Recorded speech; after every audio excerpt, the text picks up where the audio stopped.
You can tune in anywhere, but listen at your discretion. To the legend, Mr. Hochman can't stop from each of the deuce. My brother got his own hot burger at Tucker Deuce. Now my rush more of these sports, spitting the truth. It's Channing Crowder, greatest Dolphins, who rock up 52. Solana one best of Miami, the voice of FIU. We reppin' to Miami, the Heat and the Panthers too. We reppin' for the Marlins, the Dolphins, that's how we do. We reppin' for the Crips, so it's always about the you. Hey Jimmy, please get a bell on the phone and tell him that it's home. I finally got his name on the song. Can't do him wrong, cause it sounds so sweet. You spit the fast while I keep the crowd on their feet. Football season be the reason that I be bringing this heat. Georgia music representing 104.3. Hey, welcome to the show. Welcome to the show. Welcome to the show. Welcome to the.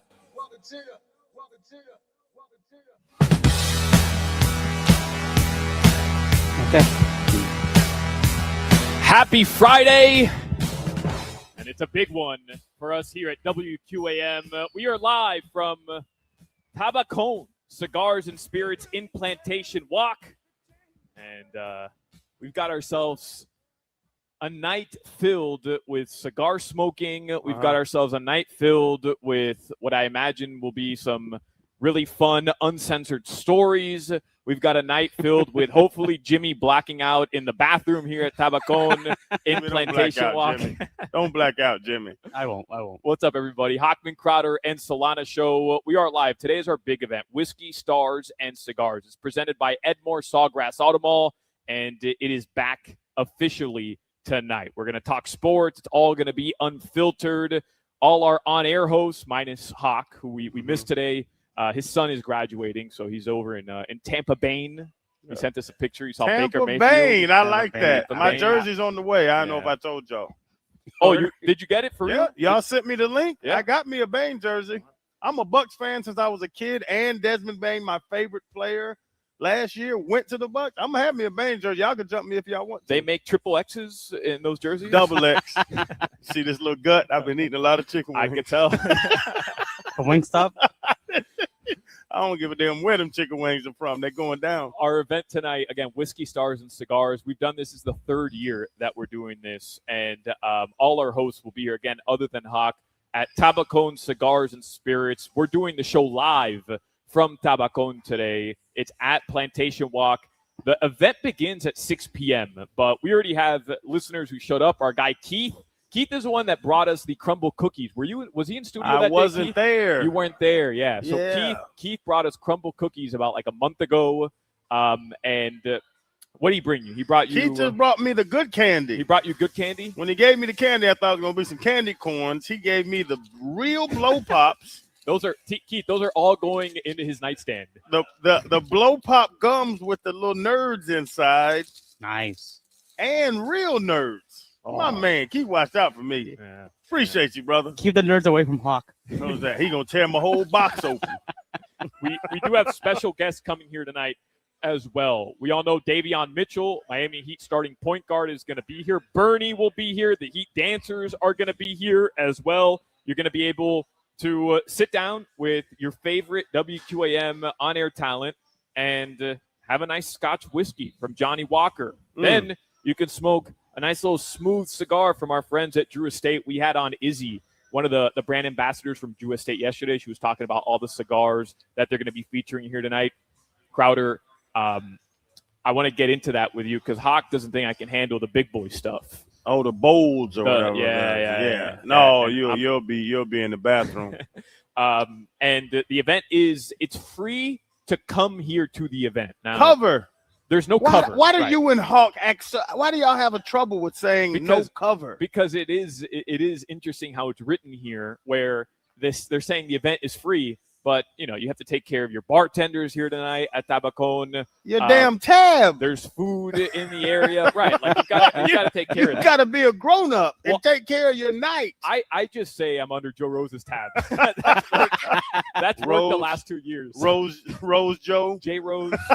Last name Rose, first name Joe. That's worked the last 2 years. Joe Rose last year must have had $1,000 tab. It's because me, my dad, and my brother, we were just putting vodka sodas and whiskey sodas on Joe Rose's It's tab. funny you say. I think I hit Joe last year too. Big dude, dark hair, right there. Yeah, I'm with him. You must be 21 or older to enter Tabacon, but the event outside, so Plantation Walk, we talked about this the past couple days. It's really cool. We have a stage set up. We're going to have Crowder, Leroy, Joe Rose up on stage telling stories. Tobin, Hollywood, and myself, we're going to sit down with Davion Mitchell. If you want to bring your kids by, you want to take a picture with Davion, you want to take a picture with Bernie and the Heat Dancers, and just come meet us. And maybe your kids aren't 21 years of age, you can't do that. You just, you can't come into Tabacon and, because there's going to be cigar smoking, but there is a really nice just walkway that we're facing right now. And again, it all starts at 6 p.m. Tabacon, Cigars, and Spirits here at Plantation Walk. Can Whiskey Bernie Stars talk? and Cigars. Yeah. No, is Bernie allowed to talk? Yeah, I talk with Bernie all the time. Like Bernie in his suit. No, like Bernie. He's allowed to talk because I know TD for the Dolphins. Of course. Mascots don't talk. That's like rule number one. Yeah. But Don't then talk. you get comfortable, and TD got to talking to me, and I'm like, we're boys now, and I don't know who's inside that suit. I've never seen his face. TD was talking to you? Me and TD, oh boy, what's up, Crowder? You good? How's your wife? Like we talk, but I don't know if he's supposed to talk to me. Man. But I don't know what he looks like because he has a dolphin head on. How does that work for you? Like how's that conversation where a mascot is asking you about your wife? It's okay because I don't know if TD can get her. I don't know if he got a little dolphin swiper or something. Man, I don't know. Dolphins, look that bleep up. Dolphins are freaky, man. No, I swear. Dolphins have lifelong partners. So TD would respect my 15-year marriage. Yeah, but dolphins cheat on their spouses. No, I'm pretty they sure. don't. Yeah, I'm pretty sure. No, they don't. Yeah, like It's Vrabel. one of the Yeah. it's one of the only animals, Solana, that do have monogamous relationships. Monogamous relationships. Monogamous relationships. Oh no, look it up. They have life partners. Whiskey, I will look that up. Whiskey Stars and Cigars, again, presented by our friends at Edmore Sawgrass Auto Mall. 4 brands, 1 location, your local Cadillac, Buick, GMC, and Chevy dealer. We're going to be here until 6 p.m. If you're in the area, stop by, say what's up. You get to meet Crowder. But if you're planning on coming tonight, I highly recommend it. This event has been badass the last couple of years. We have a lot to get to on the show today. Rookies reported to Miami Gardens today for the Miami Dolphins. I think Omar Kelly may be joining us this hour, but he's really busy, and I understand. Rookies reported today. He was on the air this morning as well, but he was there, so I just wanted to kind of check in with somebody who was there. Omar may be joining us today, or at some point throughout the show, we'll try to check in with Omar Kelly. Let me tell you about rookie camp. It's still dance time. There's no pads. It's still running around in circles and jerseys. It's fun. It's college still. You do not know if a guy can play through rookie camp. Can Jeff Hafley learn anything about any of the players that Sullivan drafted today when these guys report? Anything? You can see if the old phrase, they got that dog in them like that, they're competing and really trying to whoop somebody's tail. But even when you started to ask the question, I knew where you were going, and I was going to say the DB's receivers, because they don't touch any. You can see the feet, the footwork. They don't touch each other anyway. But even that, where I talk about Jason Allen. We thought Jason Allen through rookie camp was going to be a monster. Then the pads got on, and everything slowed down for him. So to answer your question, my opinion, you don't find out anything through rookie camp. You got to put them pads on to see if they want to go out there and wrestle with grown men. So what happens? They're there. They're putting on the jersey. They're going through a playbook. They're doing meetings. Yeah, they're walkthroughs, doing feet work drills. They're playing football, but it's no physicality because they have no pads on. How can how can we know what Proctor's going to do when he can't drop his head in anybody, when he can't drop his shoulder on somebody? He's supposed to be a physical guy. We're supposed to be more physical in the trenches. How do you find out physicality with no shoulder pads on? You can't do it. I was going to say it doesn't make sense. I love that they're out there working, but you can't find out if you can be physical without being physical. So we have that going on. The Marlins finally won a game yesterday. Funny enough, the Marlins, who I was reading this morning, are almost dead last in Major League Baseball, one of the bottom teams in fielding percentage and just errors committed. And yesterday they win walk-off because of an error from the Baltimore Orioles. It happened to be – I watched some of the Twitter video that our Marlins radio network, Jack McMullen, Steven Strom, posted yesterday. It happened to be an exciting finish at the end. Jimmy, I don't know if you were watching any of it, but finally the Marlins end that losing skid. We're going to talk with Steven Strom today from the Marlins radio network. He's their pregame host because they have they've been doing this thing all week where they're just calling up players, Crowder. They're just calling up players from the minor leagues. No, Davison De Los Santos. He got jumped over. Yeah, he's staying his ass in Jacksonville. So I kind of want to get, some insight into why. Like, why are we calling up so many players? And there's a prospect that's making his major league debut today as well. And then our boy Rohan Nadkarni is going to join us. That's my go-to guest anytime Hawk is off because Big Ro. I want to talk. It's a funny thing that happens. I want to talk NBA with him, and I want to talk Heat and basketball with him because that's what he covers, and he's a great journalist. But he only does that so that he gets an opportunity to talk to you about the Dolphins because he just wants to deliver his hot takes on the Dolphins to you. So it's a give and take. He likes me way more than you. Have you figured that out through the years? I'm being used 100%. Okay, I know if you gathered what's going on. I'm just watching our promo team walk by here, and they are sweating. It is hot. Yeah. I saw them out there carrying tables. It is hot outside, man. I came about 15 minutes before I walked in, but I saw them carrying tables, and I was like, I'm not going over there. No, Jack, you didn't think to yourself, man, they've been out here setting things up all day, sweating in the hot sun. Event for us. They're putting everything together for us. Let me go lend a helping hand. Never looked at a math teacher and said, let me go help with algebra. That's their profession. I'm gonna let them do what they do. Yeah, that's a good point. Yeah, man. I'm gonna get out I'm gonna stay in your lane, Solana. Yeah. Gotta let them work. Stay in my lane. Yeah, that's what they do. What about you, Jimmy? You lend a little helping hand out there? No. Jimmy texted me at like 1 that he was already here. Jimmy, and you ain't pick up nothing. It's hot as hell outside. You ain't helped that little girl. It's a little girl out there with blonde hair or something. She was carrying the table. She's sweating buckets out there, Jimmy. And when I got here, most of the stuff was already set up. And you didn't do a single thing.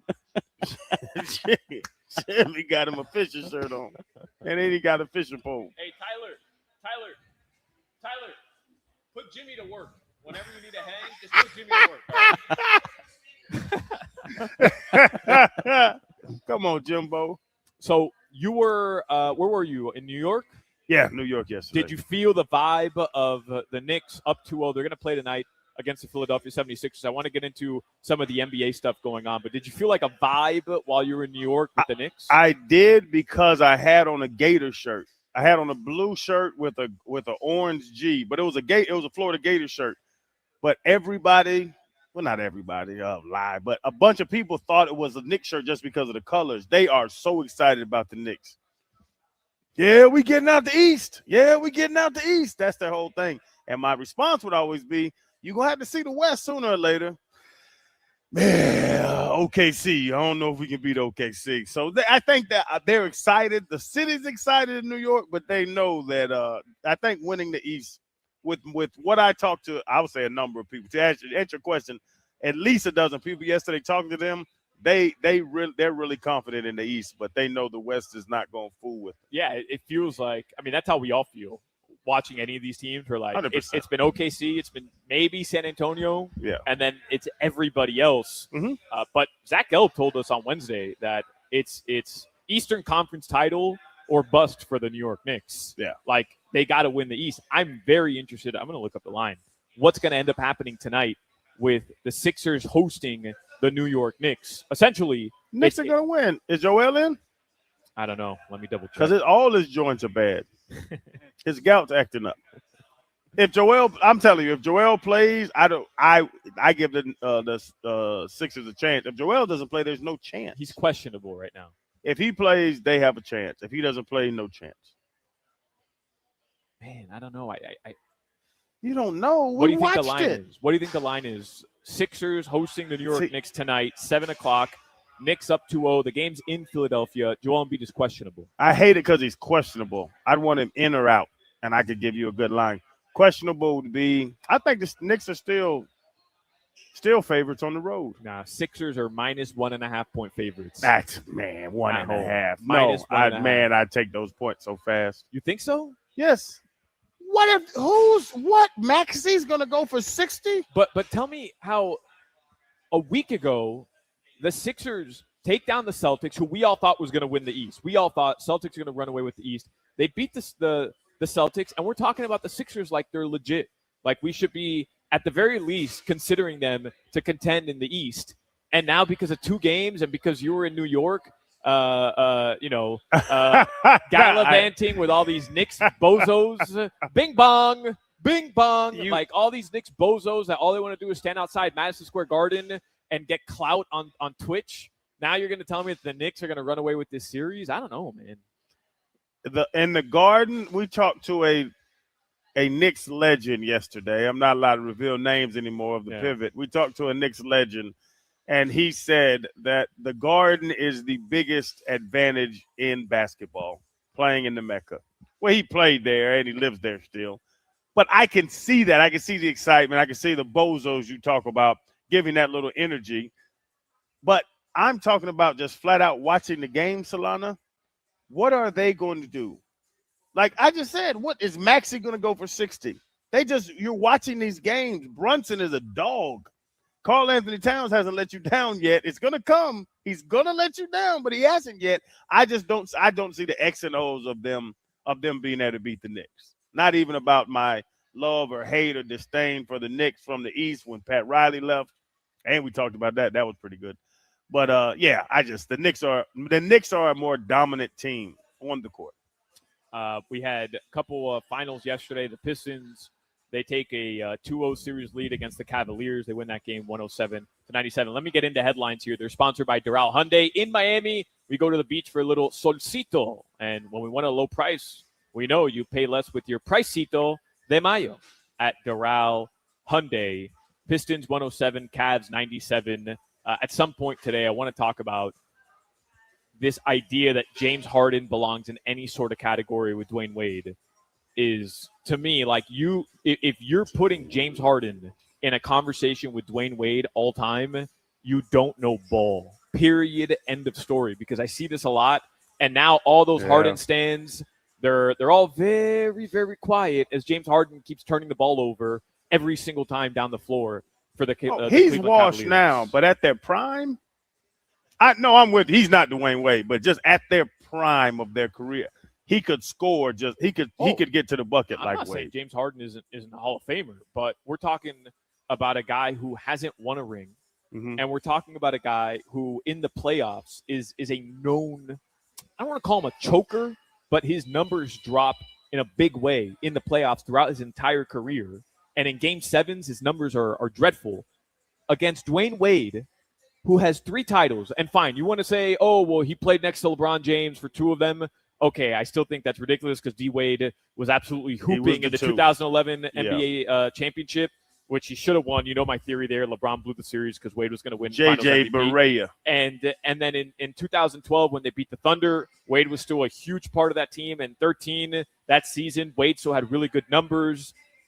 So the idea that like that takes away from his rings because he played next to LeBron is stupid to me. But in 2006, he literally put the team on his back in the 3rd year of his NBA career and beat Dirk Nowitzki and the Dallas Mavericks down 0-2 with one of the greatest individual playoff series performances we've ever seen in the NBA Finals from a 3rd-year player. That alone should remove James Harden from any conversations about Dwayne Wade. And it's hard to carry Shaq. Shaq's a big dude. He carried Shaq through that damn finals too. But Harden can't carry a team. Harden is offensively talented, but he can't carry a team to a champion. We've seen it. He's been on teams that has run. He's been on teams with other stars. He doesn't have a ring because he is not capable of carrying the team. What was he, 3 for 14 last night? Yeah, I have the numbers That's here. crazy. I wanted to get into it later. I have the numbers, but it's it's funny we say washed and he goes out there and drops. He'll go drop 26 next game and you're like, oh, is he washed? He's not the star that he once was. He's not Dwayne Wade. Like, that's it. I'm not hating on James Harden, but he's not Dwayne Wade. This is from Tom Haberstroh. James Harden now has 25 playoff games with more turnovers than field goals. That's more than LeBron James, Luka Doncic, Stephen Curry, Giannis Antetokounmpo, Nikola Jokic, and Kevin Durant combined. Combined, all those guys. He has crazy. more playoff games with more turnovers than field goals. How does he give his old lady sugar with all that hair around his lips? I don't know. I've been asking, like, when is it time for the beard to go? Got to fear the beard. He got to lean into it now, Solana. Well, that's his branding. Is that a good nickname? We were talking about sports nicknames a couple days ago. Is the beard a good one because he has the beard? Fear the beard is a good saying. It's a good cute. The beard is a t-shirt. lame nickname. The beard, like something that we all can do, grow a beard. That's a lame nickname. But fear the beard is a good phrase. Omar Kelly just texted me, by the way. He's good to go, so he's going to join us. Oh, cool. Bring on over. Coming up in the next segment. Your NBA playoff games tonight. Of course, we do have a Marlins game tonight as well. I'd mentioned that they're going to open up their series against the Washington Nationals. Jimmy, that's a 7:10 p.m. first pitch tonight, right? Yeah.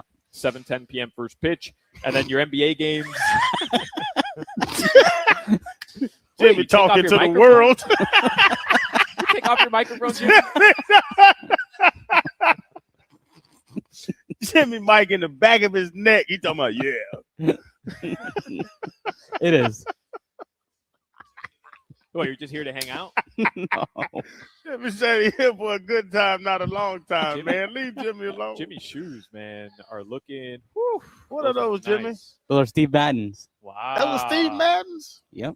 No, that's fresh out the box, too. No those- creases. Those are his church shoes, Crowder. That is his church shoes. How Right? you know about church shoes? Are those your church shoes? No, it's not. I went to Catholic school for 4 years. I know all about church okay. shoes. Yeah, them church shoes. Yeah. You got socks on? Yes, I have socks on. You got the low boys, so you can show off them ankles to the girls. Yeah. And those little gorilla legs. Knicks and Sixers tonight at 7 p.m. The Spurs and the Timberwolves tonight. That'll be at 9:30 p.m. Your weather in South Florida right now, we mentioned it. It is hot in Miami, especially in Plantation. 92 degrees Goodness gracious. outside right now. Shout out to our promo team that is working hard and diligently to set up this event. Again, we're live from Tabacón Cigars and Spirits in Plantation Walk.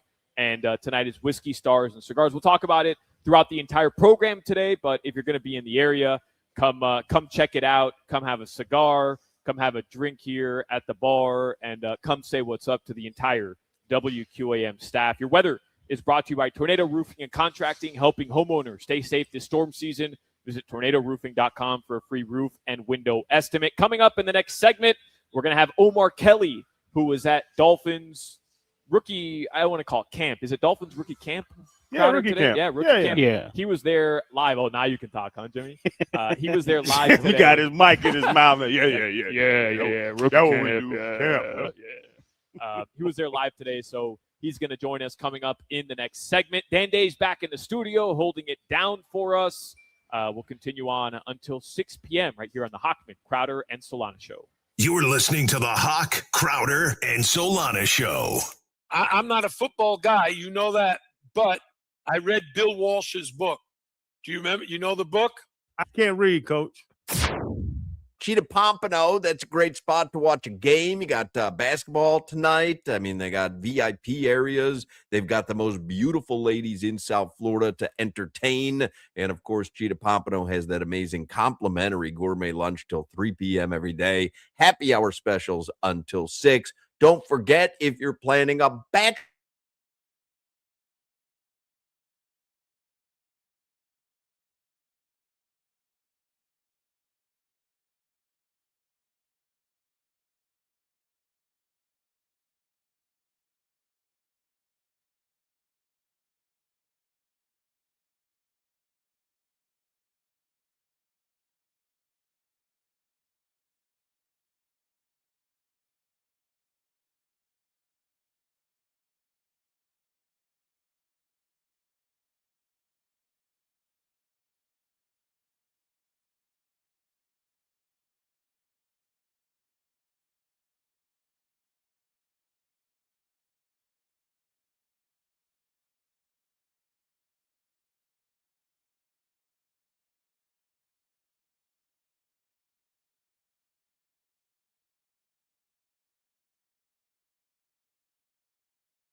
Back to the Hochman, Crowder, and Solana show. We're live at Tabacon Cigars and Spirits and Plantation Walk. Just a reminder, tonight we're doing the show live from here because tonight is our WQAM Whiskey Stars and Cigars event presented by Edmore Sawgrass Auto Mall. Starts at 6. We'll be out here 2 to 6 p.m. and then everybody's going to be out here. Crowder, Jimmy, myself are here. Joe Rose, Leroy Horde, Tobin, Hollywood from the morning show. Yep. He'll be out here as well. Omar Kelly has had a very busy day. And Omar, I'll bring you on here on the Toyota of Hollywood hotline. Shop over 2,000 Toyotas on sale at one location, Toyota of Hollywood on 441 between Hollywood and Sheridan, toyotaofhollywood.com. Omar, I appreciate you taking the time. Omar, you're at rookie camp. Of course, read Omar's work. Miami Herald. He's a columnist for the Miami Herald covering the Dolphins. Rookies reported today, and I see you're still at the facility as well. So I appreciate you carving out a couple minutes, for us. No problem, gentlemen. How are you guys doing? I want to ask you this because I asked Crowder earlier at the start of the show, and I said, is there anything that Jeff Hafley can learn about this draft class on day one of rookie camp? Is there anything that he could see or he could study from what these guys did today? And I know there's no pads on, but is there anything? And Crowder said flat out, no, it's all BS. That today is just nothing. Underwear Olympics, and I wonder what your take on this is. I disagree. I mean, you can see who's fundamentally sound and who's not. Like most of the practice that we watched, they were working on pad levels and technique. And, Crowder, that linebacker drill where you push the dummy up and you got to move it and shake it.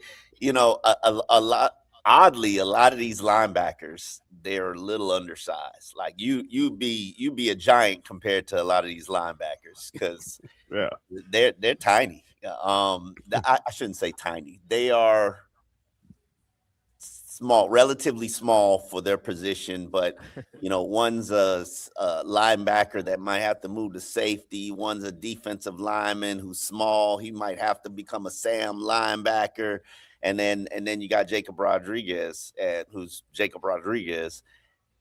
It's I think that was the unit that I saw the most from, and then Caleb Douglas. You could just he moves differently than a lot of receivers. He's just big. He's like a big flanker. He's just he's got size to him. He's a little skinny, but he's very fluid in how he moves. The linebacker position is changing because when I came in, that's when the 3-4 jumped off, and that's when you got that guard looking at you with nobody in front of him. You got to go down there and fight that guard. Like it is what it is. That damn dummy you talking about doesn't grab back. It doesn't have kids to feed. So it was a whole different approach. I might be jaded with the rookie mini camps and OTAs and all that stuff because of Jason Allen. Because when Jason Allen came in, we saw him with the Underwear Olympics, and all the vets. We like, damn, Jay, hey, we got something. And he could move.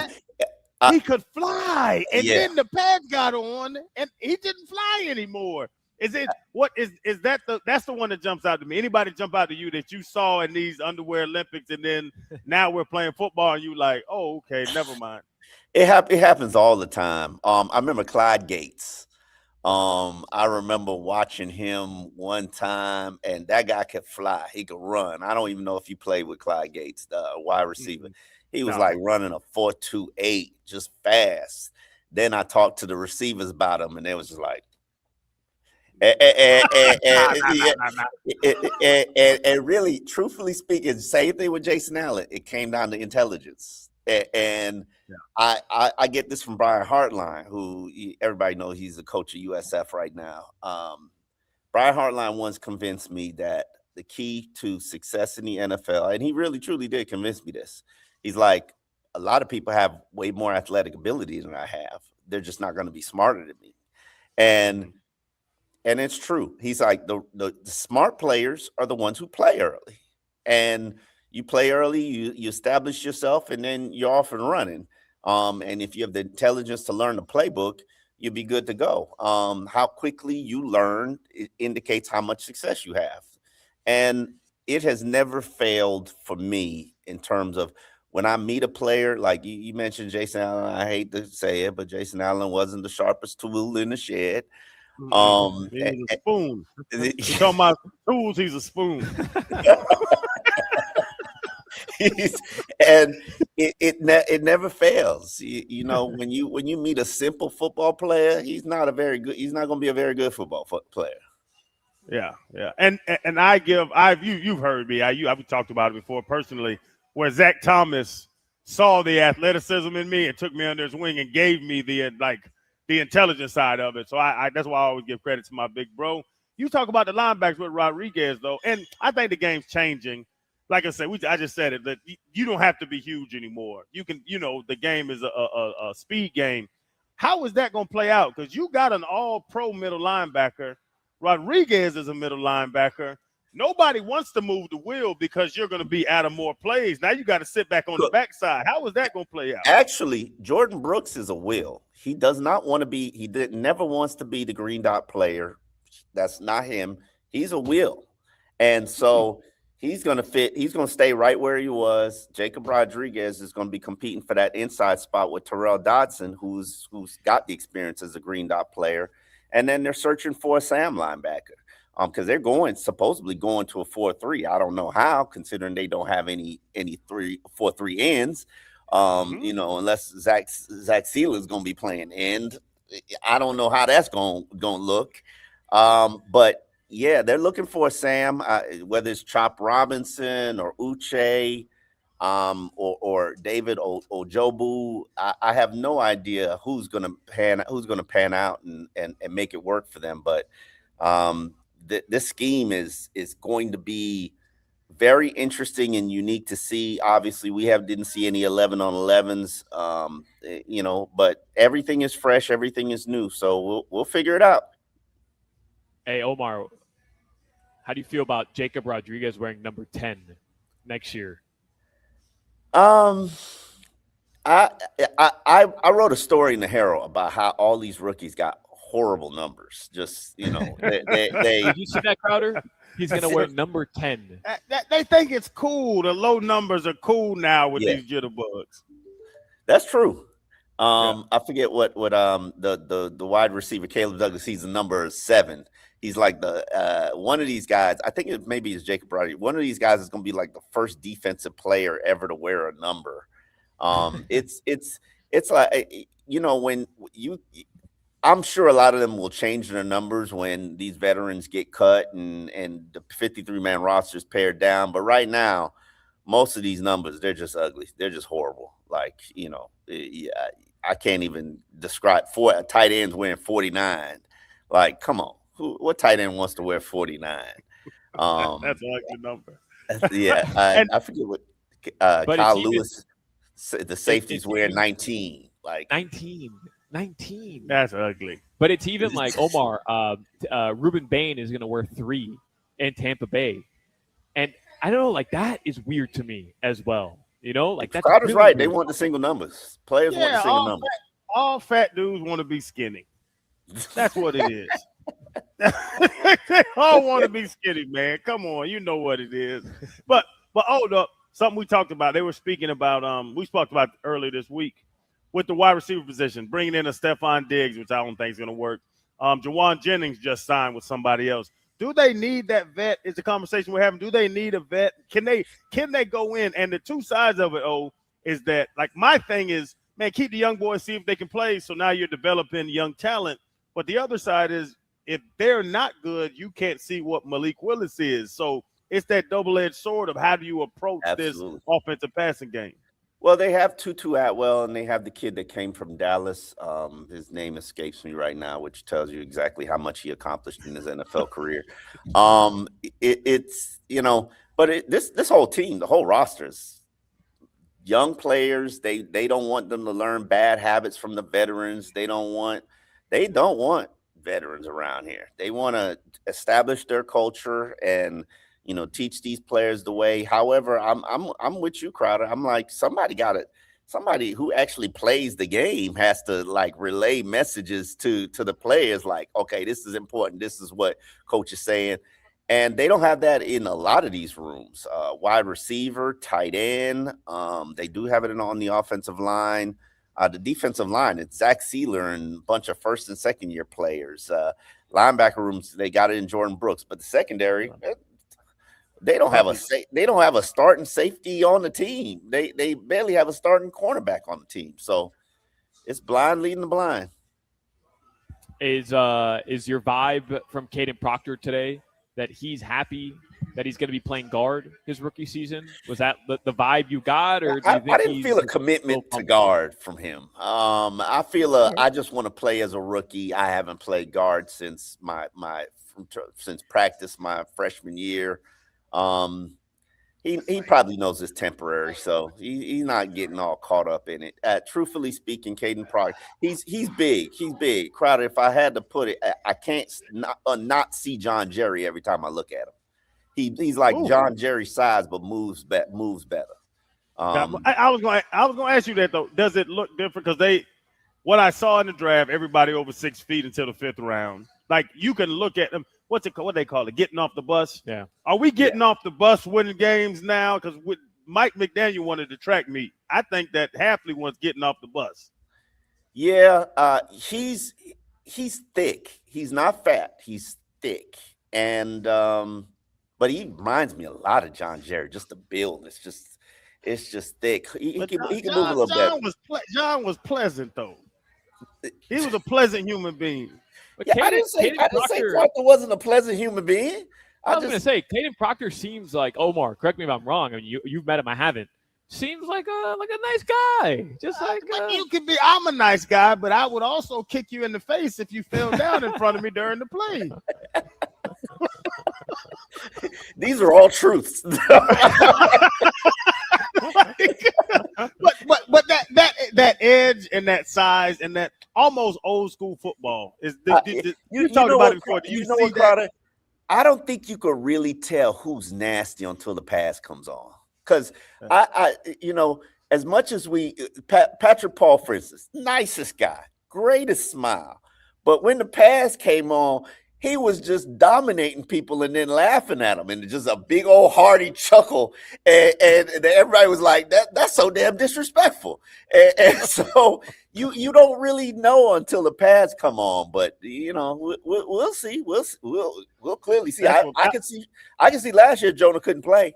I didn't say nothing, but like you could watch when the pass came on, it was like this ain't gonna work. Yeah. Big Vernon Carey was nice till he threw me into the chain link fence third player pads, and I said, "Oh damn, Vern, I thought we were boys. Why'd you throw me into the chain link fence over here? You already blocked me." Omar Kelly, again, read his work at the MiamiHerald.com. He's a columnist. Obviously, listen to him pretty much every day now, Omar. It seems like on the Joe Rose Show. Gonna be a lot next week. Yeah. Yeah. Oh, you texted me yesterday, Crowder. You were off. We were talking about two things. We were talking about the movie Draft Day. Mm-hmm. Have you ever seen that movie? Cleveland Browns with Kevin Costner. Kevin Costner. And Omar texted me something that I need to dive into. But we were also talking about like your guilty pleasure movie, a movie you know sucks. But when it's on and you're kind of just flipping through channels, you still gravitate towards it. And you're like, I have to watch it, even though I know this movie either sucks or is going to make me mad. Omar texted me his guilty pleasure movie. Oh, we lost Omar Kelly. All right. Well, he texted me his guilty pleasure movie. And it was Baby Boy. Do you remember that? Baby Boy? Baby Boy is a good movie. Omar had to sign back on for that. Oh, Baby Boy is not a bad movie. It's not a bad movie. With Tyrese? With Snoop Dogg? Come on, man. Snoop Dogg was gangster in that movie, though. Hold on, wait a minute now. Snoop came off gangster driving that Honda Accord. Came around the corner. Was that the one where Tyrese like a bike technician or whatever? Yeah. Get out of here, man. That's a terrible movie, bro. It's like a cult classic. Tyrese killed that role, but it's so many ghetto scenes in Baby Boy. Like, man, Vin Rames. Oh yeah, walking butt naked with an apron on. With the squat.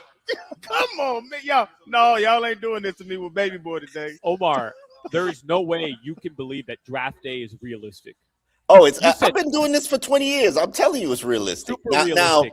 they They traded 3 first-round picks for a running back. They dramatize everything, though. But but draft day is real, man. That draft day is about as real as it gets. These guys, they start the morning talking trades, proposing trades, talking crap to each other, and then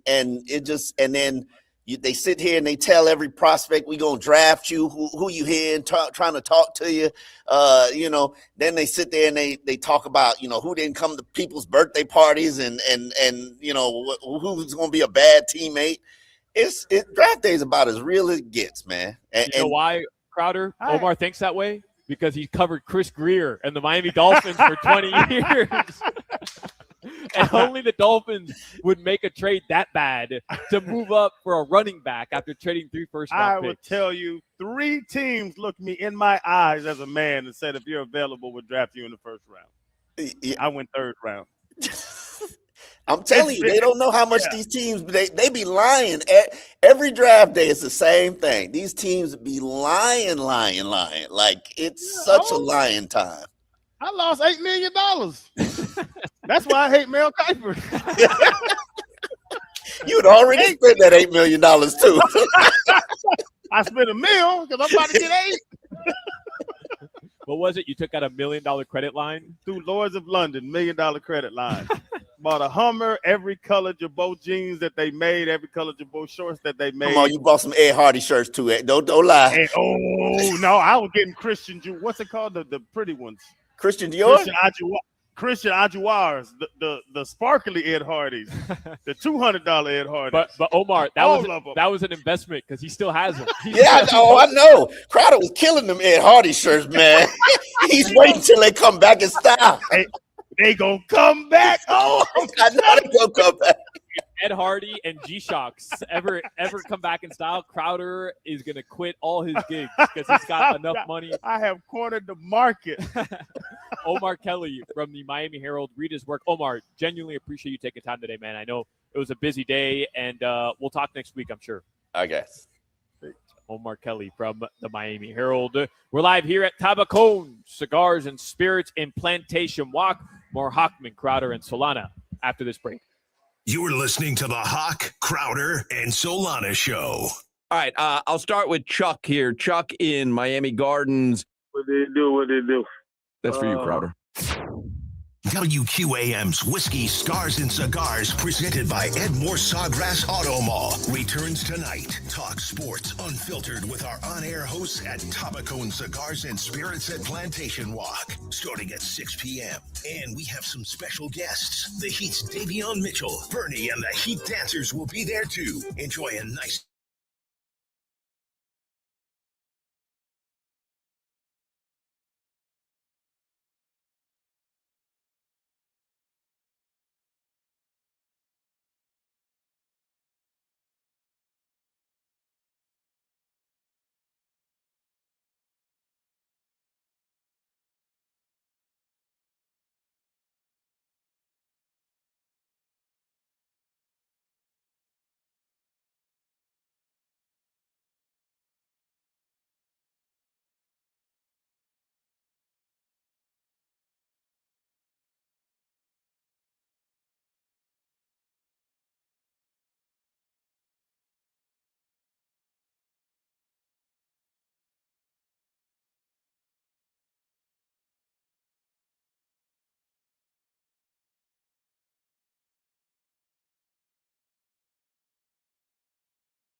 Caddy with the steady, Hochman, Crowder, and Solana. 305, cafecito time, dame una colada. Got some interviews next. Always got dope guests. Get the cesspool live, dropping comments and likes. We about to get right.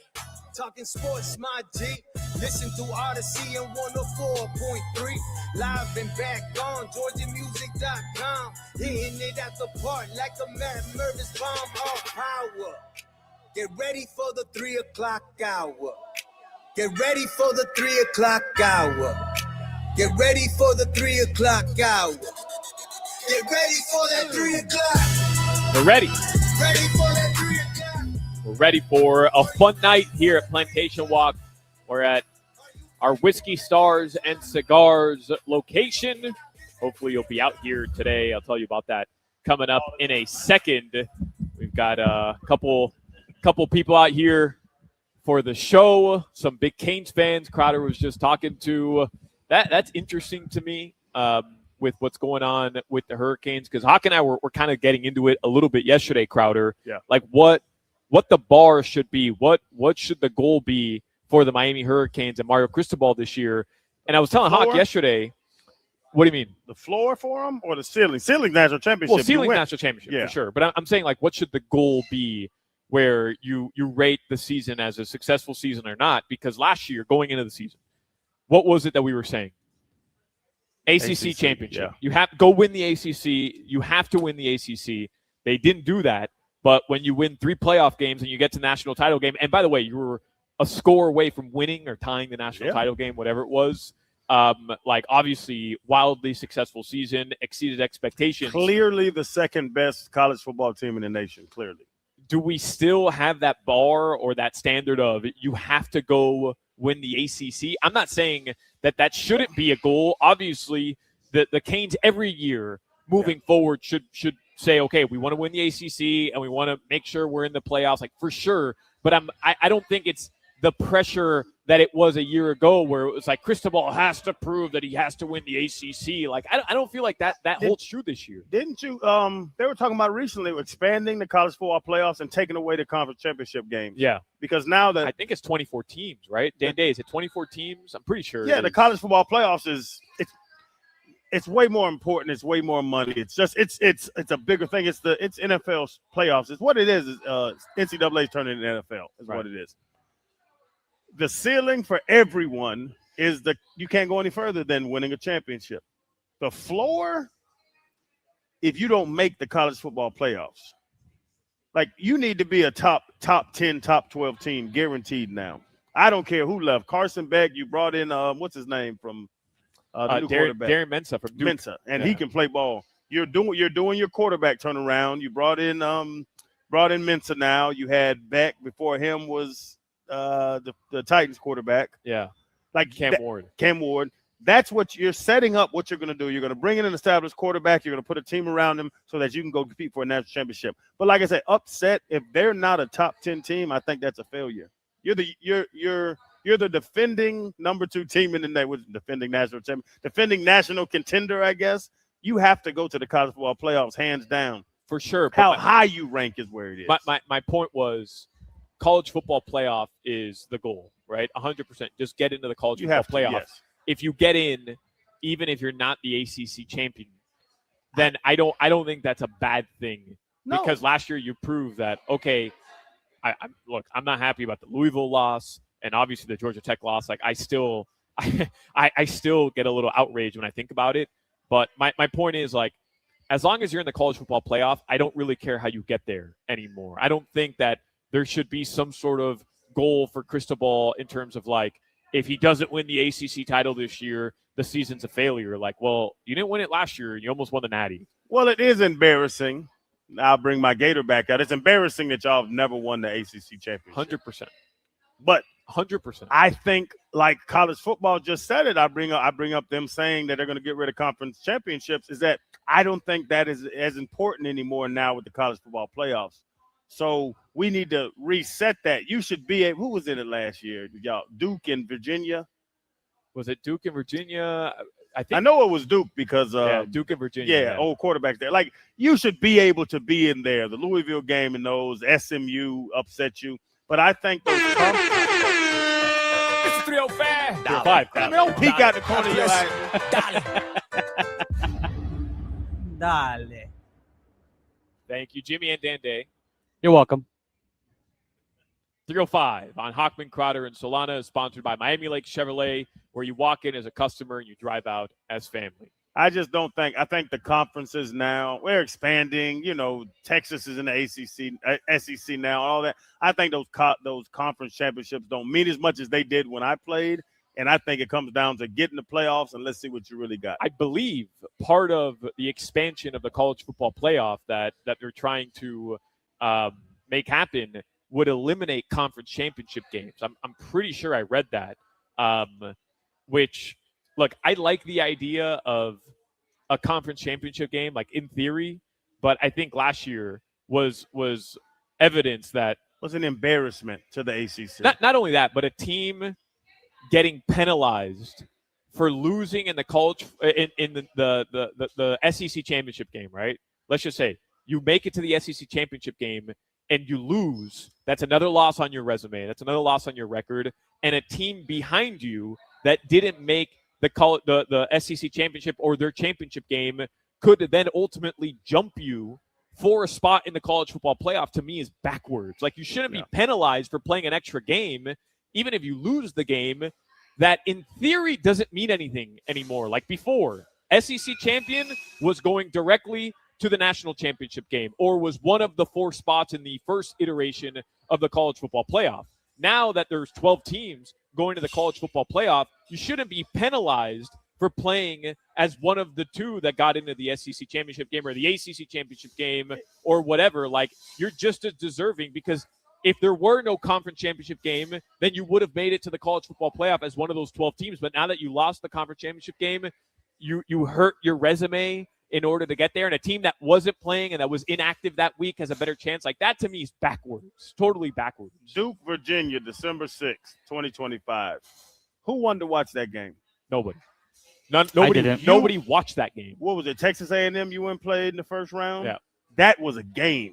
That was 2 powerhouses throwing haymakers at each other. But the ACC screwed up with the way that they were deciding who would end up in the ACC title game. Like, the whole all those machinations were stupid, which is why the ACC. Remember, leading up to Decision Sunday, Selection Sunday, the way that the ACC, the governing body, was petitioning for Miami. I mean, it had the Notre Dame athletic director, the president of athletics at Notre Dame, and that dude was nonstop crying because the ACC was out actively campaigning for Miami. Mm-hmm. They were playing the Miami Notre Dame game. Remember, they did that for 24 hours. ACC Network. Rowdy. Yeah, that was amazing. Yeah, like, I'm the first one to pick apart the ACC because I think there's a lot of things in this conference that don't make sense.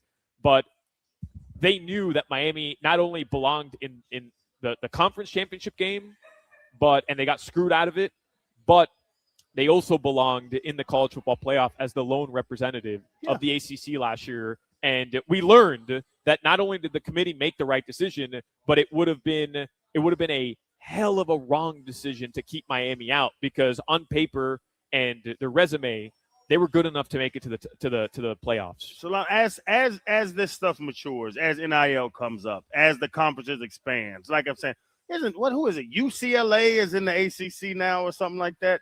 Cal, Stanford. Cal and Stanford. Jimmy, Stanford. Do I have this right? Miami opens their season against Stanford? Yes, in Stanford. See, as this happens. So stupid, man. So conferences were made. Southeastern Conference. There's cardinal directions of where these places are. It's 2026. There's planes that go anywhere. It's like we don't have to do this anymore. As we mature in life, as we mature where we're expanding conferences nationwide, as we mature in the college football playoffs, as we mature in expanding them, the conferences aren't going to mean as much anymore. Like, it's when I played you just said it, the SEC champion had a 95% chance of winning the national title, pretty much when I was playing. That's what it was. If it was Georgia, if it was Tennessee back with Phillip Fulmer, it was all those guys. Nowadays, you guys were all paying for your players under the table, and nobody cared. You want to put context behind everything, don't you? That was pre-NIL. I was NIL before NIL was NIL. Leave us alone. But I'm just saying, like, allegedly. Allegedly. I allegedly took some money. But no, as it matures, that's why I use the example of the ACC championship game to the first round of the college football playoffs. Put the best teams on the field and let's see the best football we can see. We've now seen 10 to 12 games of these teams playing. They're going to have a committee say who the best, if they move it to 24, the best 24 in the nation, and let them duke it out. That's what football, that's what NBA is. That's what NFL is. Let's not act like, and we can even get further when now the kids are getting paid. They're professionals. Put the best teams on the field and let us see who is going to come out on top. And that's what sports is about. The hell with who wins the ACC or SEC. I mean, we've talked about this before. You know how I think this is trending, which is I don't know when, and I don't exactly know how it's going to get done. But at some point, these schools are going to look around and say, we don't need an NCAA. Mm-hmm. We don't need it. We'll make our own.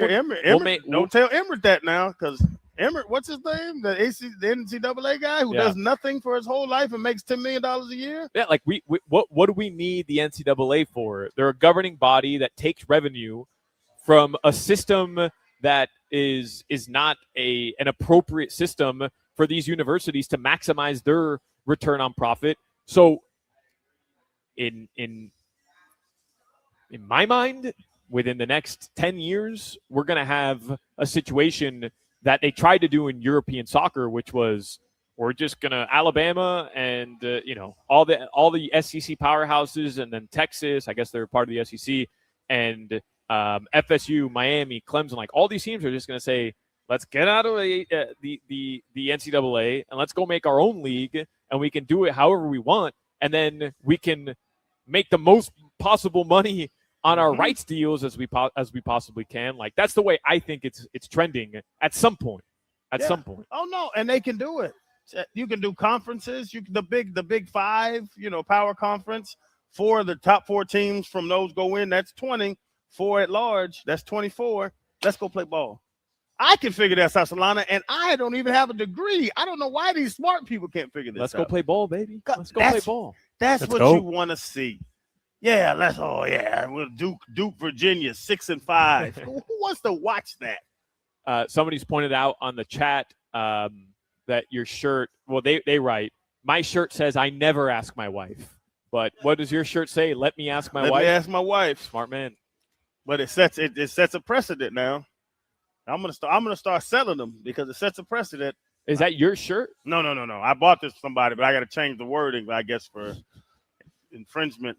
Copyright infringement. I'm going to change it, but it just sets a precedent in the world. Right. I'm married, leave me alone. When you're a good-looking dude, you just have to set the precedent of I'm not available because women run up on me, crowd. No, I'm fine. Thank you. I don't need any conversation. What exactly, like why wear that shirt today specifically? Is there a reason? Because of all the Vrabel stuff going on? No, because I'm sure there's going to be ladies out here, and I just want to set the precedent visually. I like it. I respect it. Hey, let me ask my wife. If you want to present me with a situation, I got to call my wife. Hawk and you have gotten a little bothered every time I bring up the Vrabel-Rossini situation. You guys just aren't interested in the entire thing, and that's fine. Crazy that these people care what this man putting his swipe and I don't care. Throwing a little goodies. I don't care, and I'm not trying to rehash it. But did you see the latest report from TMZ that they were on a boat together when she was 7 months pregnant? That's crazy. That's crazy. That's crazy. They gotta lose a religion. I say allegedly. I don't know. I've seen enough. Allegedly, they got a little something going on. She's traveling. He's traveling. They travel together now, and they've been doing it for 6 years. And now they want to get on the boat. Let them get on the boat, man. Right. They had a pole. They caught a fish. Listen, man. I'm not judging. I'm not judging. I'm just saying I understand why people are making the assumption that her naming her son, who was born 2 months later, Mike, when she was on a boat with Mike Vrabel 2 months prior to her son being born. I understand the jump people are making. That's all I'm trying to say. I understand the jump. Mr. Rossini needs to get a 23andMe. Like, come on now. Like, you're on the boat, you name your son after your side dude. Yeah. Make sure this baby's mine. Not a good look is all I'm saying. Not a good Not look. a good look. Just make sure that baby's yours. Whiskey Stars and Cigars. It's WQAM's premier event every single year. How about Keith dropping off some candy for Crowder in the last hour, and our guy Manny is here as well. Manny the killer. You can come out, say what's up to us. WQAM's Whiskey Stars and Cigars, presented by Edmore Sawgrass Auto Mall. It is tonight, ladies and gentlemen. We're going to be talking sports. It'll be unfiltered. It'll get a little chaotic at times when Crowder, Joe Rose, and Leroy Horde hit the stage. Tobin's going to be here. Hollywood's going to be here. Obviously, Jimmy and I are out here as well. Dan, we will miss you tonight. Dan Day can't be here, but we wish he was. And it is at Tabacón Cigars and Spirits. We're here. It's at Plantation Walk. If you haven't been here to Tabacón, it is awesome. This is nice. It's the nicest cigar bar I've been to. We have our friends from Drew Estate who are going to be out here as well, and they're going to be providing cigars. Davion Mitchell will be our special guest tonight. He'll be here from the Miami Heat, along with Bernie and the Heat Dancers. You can have a nice Scotch whiskey from Johnny Walker. Again, I mentioned the cigars, a smooth cigar from Drew Estate, and no cover to get into the event. I think the last couple of years you had to RSVP, and I think the first edition we did, we were only like picking a couple people, and they had to get approved to be here, but that's not the case this year. The event has no cover. You just show up. We'll see you tonight. Party. Show up, party, Let's do it. And talk some sports. You see Jimmy wearing his Columbia Guayabera. You got an undershirt on? Nope. That shirt touches your skin.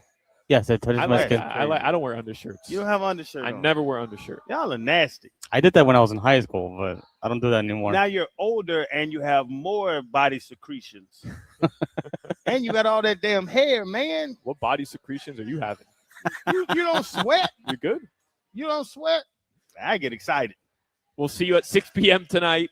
Leave your secretions at home. Tabacón Cigars and Spirits at Plantation Walk. Whiskey Stars and Cigars is presented by Edmore Sawgrass Auto Mall.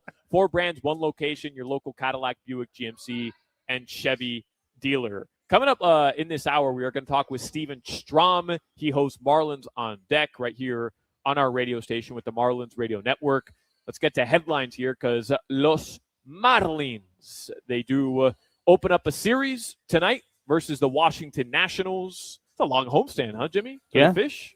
Was that 2 yeah, they had the back-to-back Orioles. series? No, they had the Philly. Had the weekend series 3 against the Phils series. last weekend.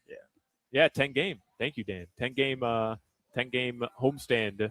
Game 7 is tonight. These headlines are sponsored by Doral Hyundai in Miami. We go to the beach for a little solcito, and when we want a low price, we know you pay less with your pricito de mayo at Doral Hyundai. So tonight, first pitch will be at 7:10 p.m. Crowder, the NBA draft lottery is on Sunday. We talked about it. The Miami Heat have the 13th best odds, and they have a 1% I just sent my daughter $167, and she didn't say thank you. Send me. I'll say thank you. Send me $167. You know the kids like the 6-7, so we do Apple Cash. She requests Apple Cash. We do Apple Cash so they can beat their phone. They've got you. You're a sucker, man. They've got you pinned, bro. I sent the money at 223. It's 319, and I don't give it a thank you. Did you put a question mark? I sent her a question mark. Did you see this money I just sent you? She got what she needed. She's gone, bro. She's gone. She hit it. 160. You know your daughter like 14, 15, 13. You know what a 13-year-old could do at $167? Not call her dad back. It's obvious. You won't hear from her for 2 weeks. My bad. I just saw it. I'm like, damn, I ain't gonna get a thank you. Yeah. You're talking about the draft though. 13th best chance. Let me see here. 1% chance at winning the lottery. A 4.8% chance of moving up into the top 4. And then they're either going to pick 1, 2, 3, or 4 with one of those chances, or the one team behind them in the lottery is the Charlotte Hornets. If the Hornets move up, then Miami would drop to 14.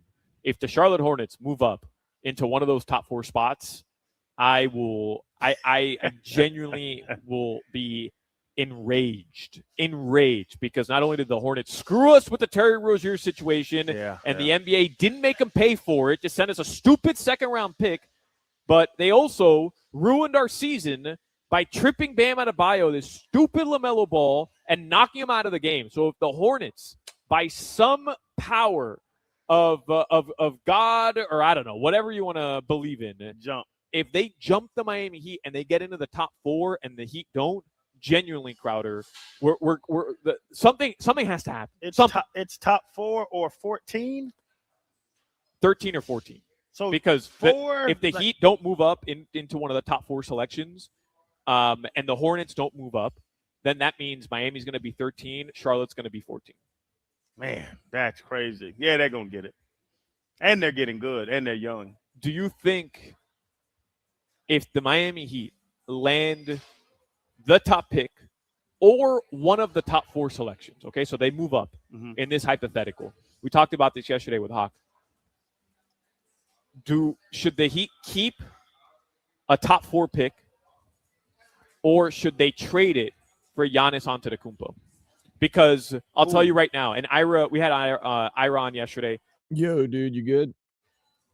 The Milwaukee Bucks GM, Steven, I can't hear you. The lottery will be contacting all 4 teams that win that lottery, saying, "Hey, let's work on something here," because obviously they're moving on from Giannis. They're going to want to rebuild.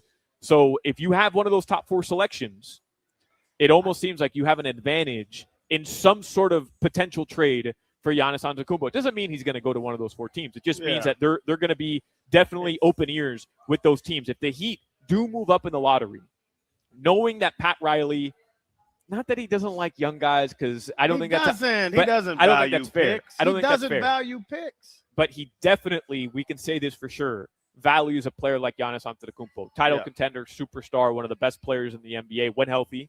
Yeah. I know he's older and all that stuff, but if you're the Heat and you're Pat Riley, you get let's say you get the 3rd or 4th pick. Yeah. Are you trading that for Giannis, or are you keeping that pick? If and in that situation, it costs you Giannis Antetokounmpo. I am calling them as soon as the ball drops. Yeah. As soon as the 3rd ball drops and they got that little heat on it.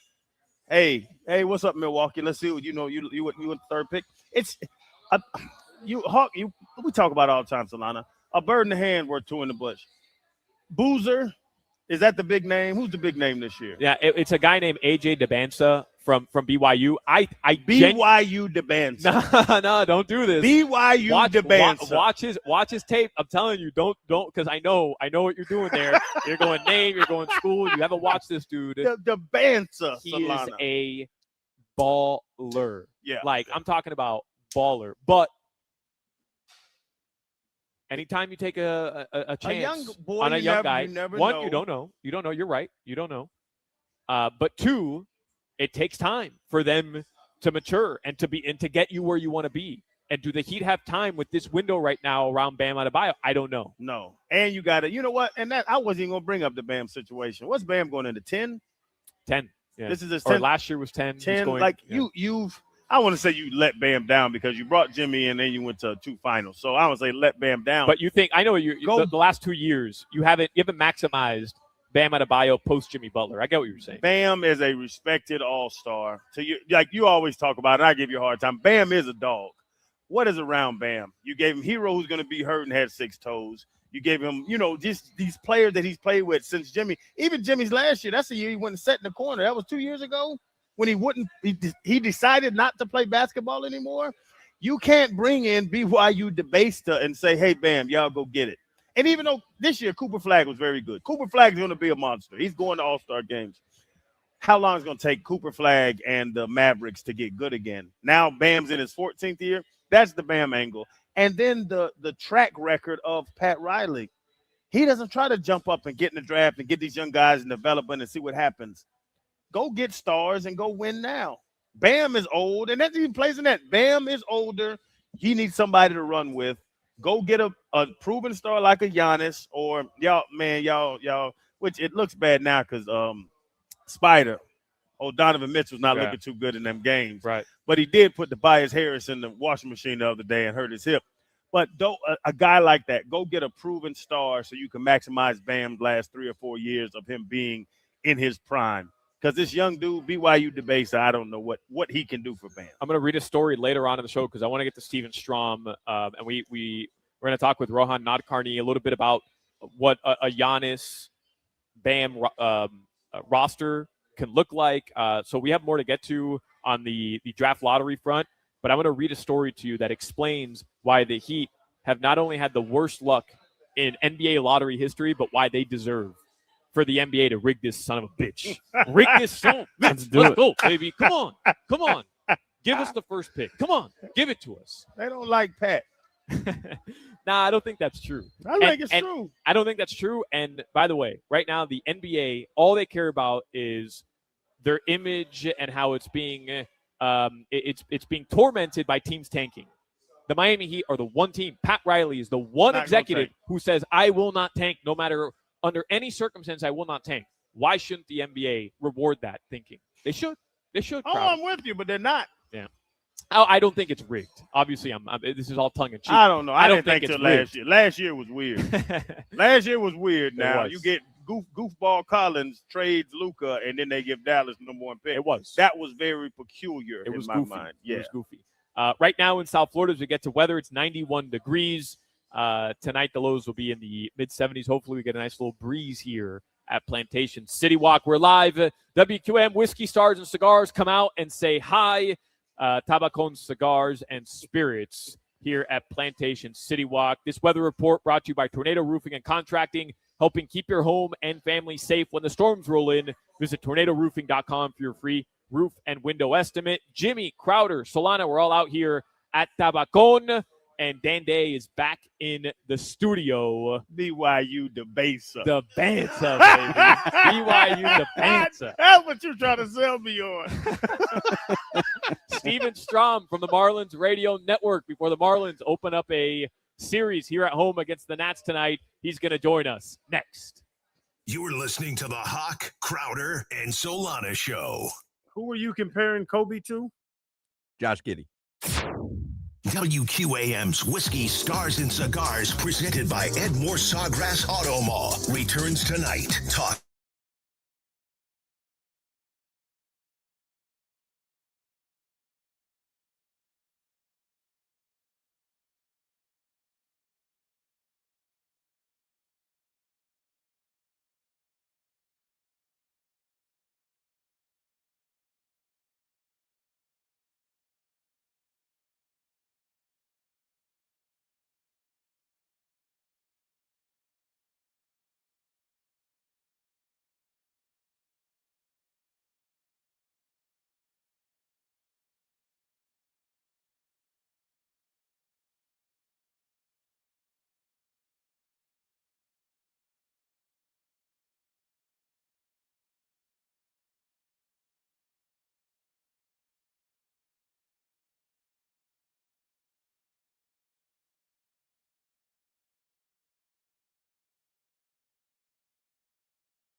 a.m. Jack McMullen will be on the call. Strom kicks things off, as always, with Marlins on deck. Tonight it's at 6:30, again here on FM WQAM 104.3. Strom, roof closed or open tonight? What's up, boys? The roof and the walls, it looks like it's going to be closed. Thank goodness. It is a scorcher out today, and I know everyone loves baseball outside, but it's May and it feels like this. So whenever anyone yammers about this, like, what do you want to do in August? You want the roof and the walls to be open? I mean, guys will be dropping dead left and right. Yeah, no. Keep them closed, man. Keep them closed. Let's talk about last night really quickly, Strom, because Fish had lost 4 straight. And then, I was joking earlier with the guys that they haven't been the best team in terms of fielding percentage, and just they've committed quite a few errors this year. So there was, in my opinion, some fun irony in the Marlins blocking it off yesterday because of an error to first base. Well, baseball is so weird, right? Like, you come back from Los Angeles, you take 2 out of 3 against the Dodgers, and you're thinking to yourself, all right, we figured something out here. We'll get to come home. We got a 10-gamer, a homestand with the Phillies, who had been struggling. Obviously, yesterday, in the Baltimore Orioles, they came in struggling as well. And this is just baseball in a nutshell. Like, I don't think momentum exists. Like, I am a firm believer that in baseball. Yesterday, yes, it was ironic. As far as how they won. Like, sometimes you need to see one go through the net in basketball terms. The Marlins just needed to get a break yesterday. I thought they did a good enough job of putting themselves in a position to win a baseball game. But again, baseball is just weird. There's certain things that happen. As far as the defensive stuff, man, I would challenge you to really hone in these next couple of weeks. Joe Mack, who was just called up the best catcher in the minor leagues last year and the year before that. He obviously has replaced Augustine Ramirez. There's a visible difference behind the dish right now. Graham Pauley was optioned as well yesterday. He was playing third base and kind of splitting some reps there. Peter Bendix is urgent right now, and that's why they've made some of these roster transactions, including tonight, which is Robbie Snelling night. And Strom, to that point, man, is this normal in baseball? Because we're down here, so we're so close to it. What is it? You can't see the forest through the trees, where the movement of De Los Santos going up, Matt coming up, different guys going down, and all that stuff. Is this the tinkering of a roster normal in the league like the Marlins are doing it? So, Crowder, last year, guys were going to get run. There was not a lot of expectations. They needed to figure out who they wanted to move forward with. Now, with that being said, you win 79 games, you feel really good about where you're headed in 2026.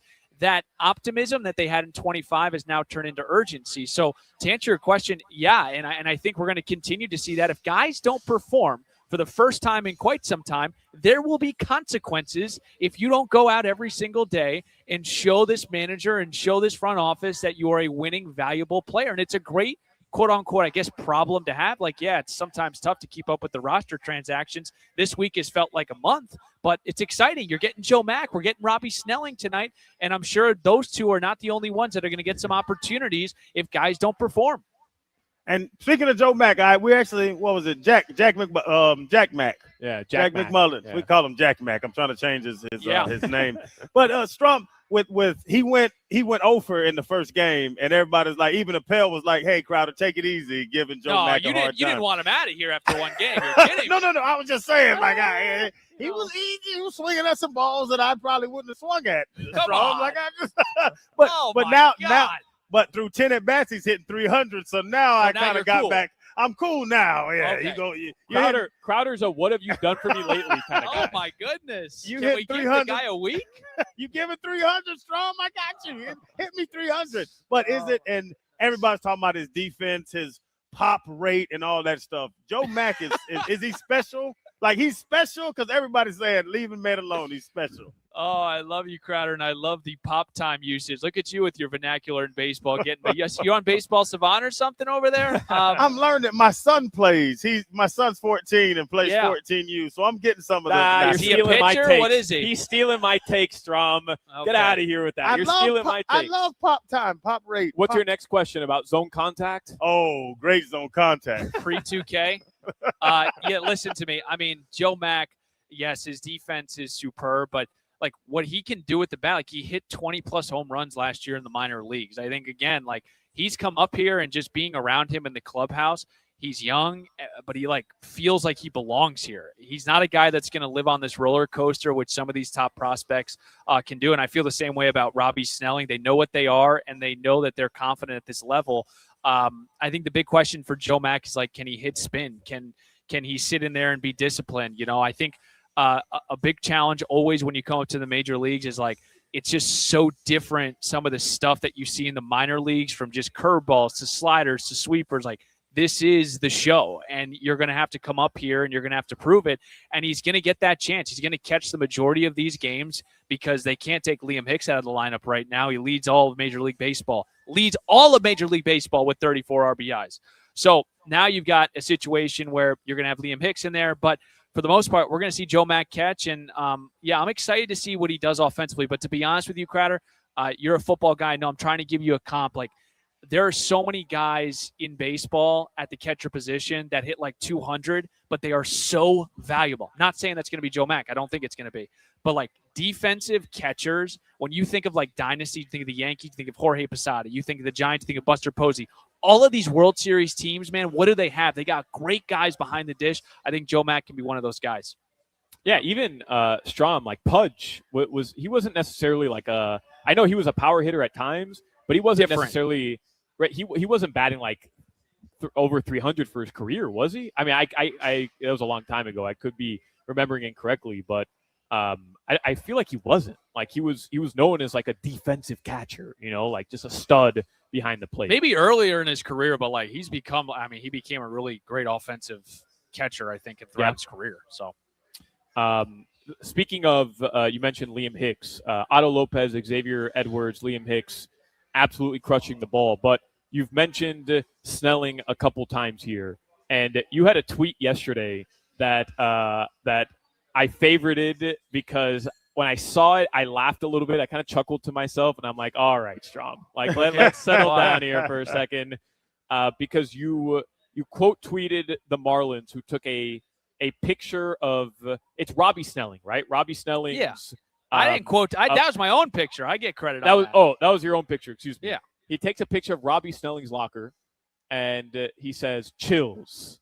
And I'm like, all right, let's settle down for a second, Strom. Let's settle down. I got chills. What do you want me to say?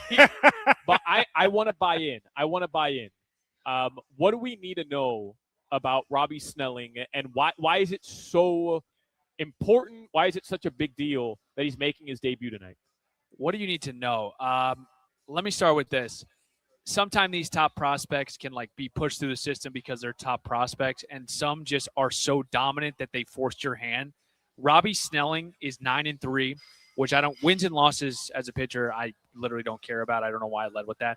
He's got a 1.46 ERA in 18 career AAA starts. He's 22 years old. To start this year, he's got a 1.86 ERA. He's got a 13.7 Ks per nine. He's striking out 40% of the batters. League average right now is 22%. So not only is he dominating the minor leagues, but it's how he's doing it. He's punching out guys. He's got an incredible fastball with some great carry. The curveball is elite. And he also is just a bulldog. He's very similar. I know you guys haven't met Max Meyer, but Max Meyer has this, what they call mound presence, that you feel as a hitter, that you feel as a teammate behind him defensively. Robbie Snelling possesses all of the things that I believe to be a cornerstone franchise starting rotation piece. And I have a lot of these names. I'm thinking this is the most anticipated start. And I have some of the lefties here, like Trevor Rogers, Braxton Garrett, who ironically is in AAA right now, Andrew Heaney, Dontrell Willis. I don't, there's a lot of names there, but the last time I remember at least working with the Marlins, and I've been here only since 23, Yuri Perez had this type of cachet, I think, coming into an MLB debut. But with, I think, Robbie Snelling, this is important because it's Peter's guy. This is the guy you traded for Tanner Scott and Brian Hoeing. You got this guy back in Robbie Snelling, and the way that he has gone about the last two seasons, and coming off, he just won International League Pitcher of the Week in the minor leagues. It's a perfect time to bring him up, especially after DFAing Paddock, and I'm just so excited to see what we have in store tonight. What about Tyler Phillips slapping himself in the face? That's not mound presence, but I just love it. That's crazy strong. Do you love that? Does that get you going? I've never seen anything like I don't know. Like, it's so funny. I was like talking to him, like, why do you think people love that so much? Why do you think people? He's like, I just don't think anyone thinks of us in the bullpen of like doing that to get us hyped up. Well, tell him it gets me going. Well, I think if you ever talk to him I about think it would only be fair. He comes out, slaps himself in the face. Yes. Anytime Phillips is coming out to pitch, I think Stum and Jack McMullen should be slapping themselves in the face too, in the booth. Everybody's slapping each other. Everybody just slap people. Fair is fair. To get hyped with it? Yeah, I mean, if he's gonna get hyped to go out on the mound, then you guys gotta you gotta take it up a notch too. Match the energy. Match the energy. There we go. Come on. Okay. Or at the very least, you just slap Jack McMullen.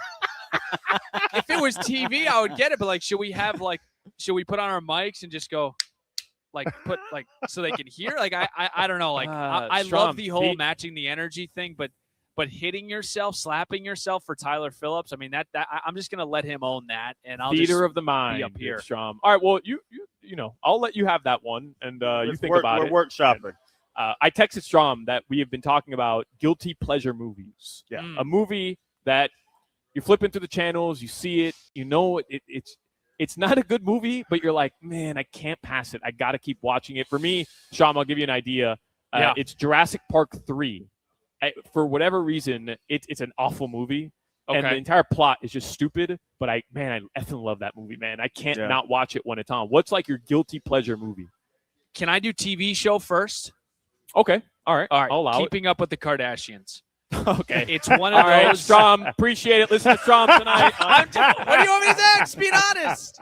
I don't know why. I put it on and I just can't turn it off. And I'm like, what am I like? It's like, oh my God, Chris, my earrings, they're in the water. And Chris is like, those are like $2 million. What do you mean? He's like, Chris, I can't. It's just, you just can't turn it off. I don't know. So I'll start with the Kardashians. Let me do some genres. Let me go sports. I might take some heat for this, actually. The Benchwarmers. That's iconic. I don't think it's a great movie. From just, I think it's funny. I don't know if that counts, but like if I see it, I'm like, I gotta throw this on. But like, it's not like, it's not a great like pick. It's not a great film. You guys think it's a great film? No. I do. I think it's. You think the Benchwarmers is a great movie? Benchwarmers, top 3 baseball movie of all time. 3 grown men playing against 9 kids. The guy who eats. It's goofball. Eats the sunscreen. The sunscreen. Howie's a closet. Great character, man. Okay. Rom-com, I'll go The Breakup with Vince Vaughn and Jennifer Aniston. All right. And then solid. I'll go Napoleon Dynamite. It's just something. That's a great movie. But I don't think you understood the assignment here, Sean. Those are all great movies, man. Come with Napoleon Dynamite. Was it? What was the plot? Pedro winning president. Sean. It's a classic. Yeah. No. But all right. Hold on. Rico. You gotta hold on. What is your definition of a good movie? And what is your definition of just like a slapper? I don't know, Strom, but I could throw them football over that mountain. Listen to Steven There's so Strom many scenes tonight in that movie. Steven Strom tonight, he kicks things off. Marlins on deck. I'm not kidding. When Strom, we've said this several times on the air, and I'm not kidding, that you do an excellent job on the pregame show. And that Jack obviously does a phenomenal job on the play-by-play. Thanks. At Jack Mack. It's not just because we're radio partners. No, that pregame is awesome, bro. I mean, funny enough, we never really said any of this stuff last year, but now that it's on WQAM, no. But I didn't listen last year. Now I listen. I do mean it because I've told Strom this off the air, even before they became radio partners, as a fellow pregame and postgame host. Yeah. I know how much work goes into it, and I know Strom puts a lot of work into it. And genuinely, I love what you guys are doing over there. Keep killing it, and hopefully the Marlins turn things around a little bit here over the next couple weeks, and we'll definitely have you on again in the next couple weeks as well. That was very nice of you, Solana. Thank you very much. And we're so excited. It's been a great partnership thus far. Let's continue it on. And Crowder, it's always great to chat with you. I got to chat a little bit more Vikings with you, but maybe we can do that off the I air. got you, brother. You're a T-Wolves fan as well. Dad is from talk- Minnesota, Man, yes. So I all forgot. Minnesota. He's a big Ant-Man fan. Big Ant-Man fan. Ant-Man, that's that dude. Yeah. On one All knee. right. We'll talk if they get into the next round. We'll bring you on. We'll just talk T-Wolves with Steven Strom. Sounds good. Thanks, guys. Yeah, Yes, listen sir. to Marlins on Deck tonight. Thank you, Strom. We'll take a break. Again, we're live from Tabacon Cigars and Spirits at Plantation Walk. We'll be here until 6. Still a lot to get to on the Hochman, Crowder, and Solana show. You're listening to the Hawk, Crowder, and Solana show. My metabolic age is 15. Yeah, well, your metabolic IQ is 15 as well.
and the drama to make sure the T-Clock. WQAM is the Avengers with no weak spot. For Joe, Rose, Woody, Bo, Omar and more, Tobin and Leroy giving gooses galore. Yeah, for 2 to 6 is reserved for 3 legends. The captains of America, not no Chris Evans. For Spritz to McRibs and calling out game scores. Hochman, Crowder, Solana. Get ready for some more. We're ready, man. Let's go. We're ready for some more. I have a lot of people on our chat and on the text line as well saying that I was wrong about Pudge, that he was a .297 career batting average. That is obviously makes me very wrong. So I apologize, and I appreciate everybody holding me accountable. I appreciate it. You said 300. Yeah, I mean, that's 300. 297. Yeah, That's 297. That's 300. That's 297. Round off. And by the way, I love Pudge. They can round up, Jimmy. Round off. Round off? That's good work out of you, Jimmy. Take the rest of the 4 o'clock hour off, Jimmy. Put his mic down to round off. Take the rest of the 4 o'clock hour off, Jimmy. That was excellent work out of you. Great contribution there. And we'll see you at 5. We'll see what you can muster up at 5. Have something ready at 5, Jimbo. Round off. That's a gymnastics. I think move. I think I meant rounding off. Rounding up. Oh, okay. You round up to a number. You can round down. You can't round off. Round off is a gymnastics move. It really is. It's a round off. Isn't it a weed killer? I think it's round up. Round up. Round off is a cartwheel when you turn your body in the air and land facing where you came from. I'm a gymnast. Round off back handspring. I used to flip. In Atlanta, it was big. Like the girls liked it if you could flip. So you could round off and then do back flips. The girls loved it. Any guy that could flip. So I learned how to flip because the girls liked it. I was a gymnast. No, you ain't getting no girls. I didn't say anything about getting girls. You ain't getting no women. So thank you very much to the texters and the chatters. And somebody else, Gustavo writes, stock market report, ? Hey, we've been back 2 minutes. Gustavo, I'm getting there. I'm getting the stock market report. Before, though, I want to remind everybody we're at Tabacón, Cigars and Spirits at Plantation Walk, and we have our Whiskey Stars and Cigars event. It's a lot of fun right now. There's a lot of listeners who have shown up and come out to say what's up. Crowder met a father and a son who have been big fans of yours going back 20 years. You knew the kid when he was a little baby. 06, my man was a child. Crazy. And now he's a Coast Guard. That makes you feel old. He told me he was an accountant. Are you sure he's in the Coast Guard? No, my man, the dad's the accountant. The young kid's a Coast Guard. Wow. Yeah. That's a real job. He's a man. Yeah. No, those are alpha men. Those are alpha testosterone. He looks like he could whoop my ass. Yeah. The daddy? Oh, the daddy will wear your ass out. Sure, the kid too, man. Coast Guard? Yeah, he's a little athlete. You don't mess with somebody in the Coast Guard, No, bro. man. No, but it's crazy when you see people grow up, and he's asking about my niece and nephews, and they listen all the time. That's why they know we're out here. Because you'll grab a baby. I when love you're out, babies. you love what's your line with the babies? Because with kids, you're always asking about the grades. Right, you do the nosy. Yeah, right. if you're a kid, a school age kid, I'm gonna ask you grades, and if you're like any 4 and below, I'm gonna rub tips and noses. We're gonna nosy. Yeah. WQN. Can I nosy your kids? No. When you have kids, I'm a nosy. Don't look at my kids. I can't. What's wrong with me nosy in your kids? Don't look at my unborn child. Don't even think about it. But when they come, nosy. Whiskey Stars and Cigars presented by Edmore Sawgrass Auto Mall. Again, it returns tonight. Hope everybody comes out. We're going to have a really good time. We've got our stage set up. And once the good over there, I'm going to put Celsius on everybody. What is that? Kiwi strawberry? Yeah. Oof. That looks lukewarm though, like warm room temperature. I like warm juice. All right. Because a Celsius normally it's ice cold. You take it out of the fridge when it hits. I'm a man. All right. We're going to talk sports unfiltered with our on-air hosts here at Tabacón Cigars and Spirits at Plantation Walk. Again, it starts at 6 p.m. We'll be here live until 6 p.m. We do have some special guests. We've talked about it. Davion Mitchell. That's cool. Davion Mitchell will be here, not Donovan. Davion Mitchell. The Bernie's going to be here, the Miami Heat's mascot. We have the Heat dancers coming out here as well. You can enjoy a nice Scotch whiskey from Johnny Walker, a smooth cigar from Drew Estate. And remember, there's no cover for this event, so you just come on out here, say what's up to everybody. I texted Hollywood because Joe Rose has been a little under the weather for the past couple days. He's been out, but I texted Hollywood, and he gave me the thumbs up. Joe's gonna be a trooper, and he's gonna be here. Hollywood's gonna be here. Obviously, Jimmy is here. Crowder and I are here. Hawk, unfortunately, is not going to be here. He had to take today off. His son is graduating from university tomorrow, so he went over to Tampa. That's crazy, man. Yeah, I knew little DJ when he was a puppy. Crazy. He was a little kid. When I started working on this show, it was 2019. DJ was like just starting high school, was like a sophomore in high school. That's 2019. I knew him since 20. You went to his bar mitzvah, didn't you? 13? Yeah, I went to DJ's bar mitzvah. That's how long I know DJ. Crazy. Now he's getting a horizontal mumbo on, and he's about to graduate. and Hawk, funny enough, will tell us like, man, DJ hasn't texted me all day. Yeah, leave him alone, Hawk. Leave him alone tonight. 23 years old. The graduation. DJ's gonna want to go out. Go party. And Hawk's going to be like, no, let's go to Portillo's. Yeah. You got a sandwich? No, man, I want to go throw this man around Tampa. That's what I want to do.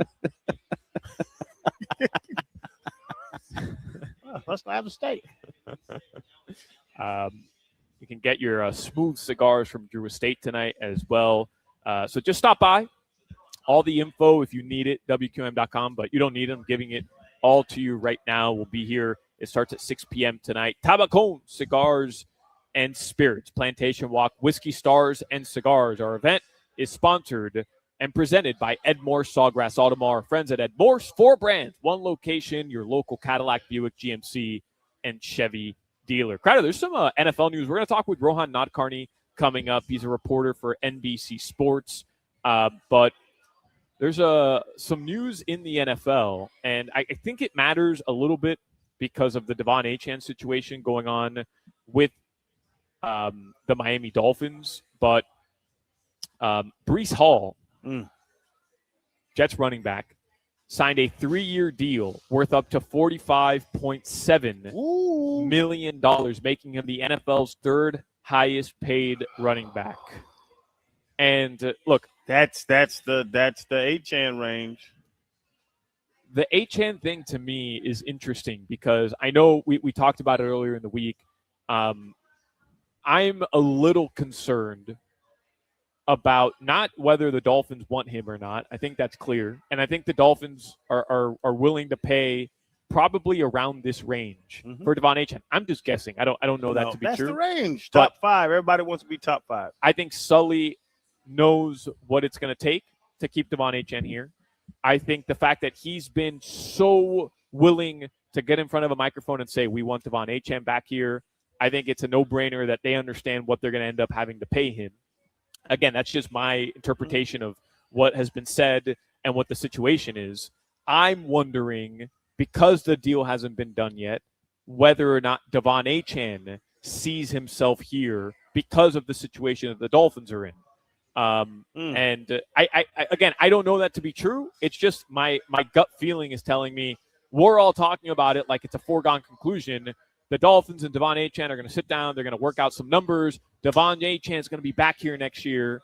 And I don't know. I don't know if Devon Achane is saying, okay, yeah, I can get paid, but I can probably get paid by any team right now. And do I really want to be part of a rebuild going into year 4 of my career? Yeah. Achane hasn't said I want to be here.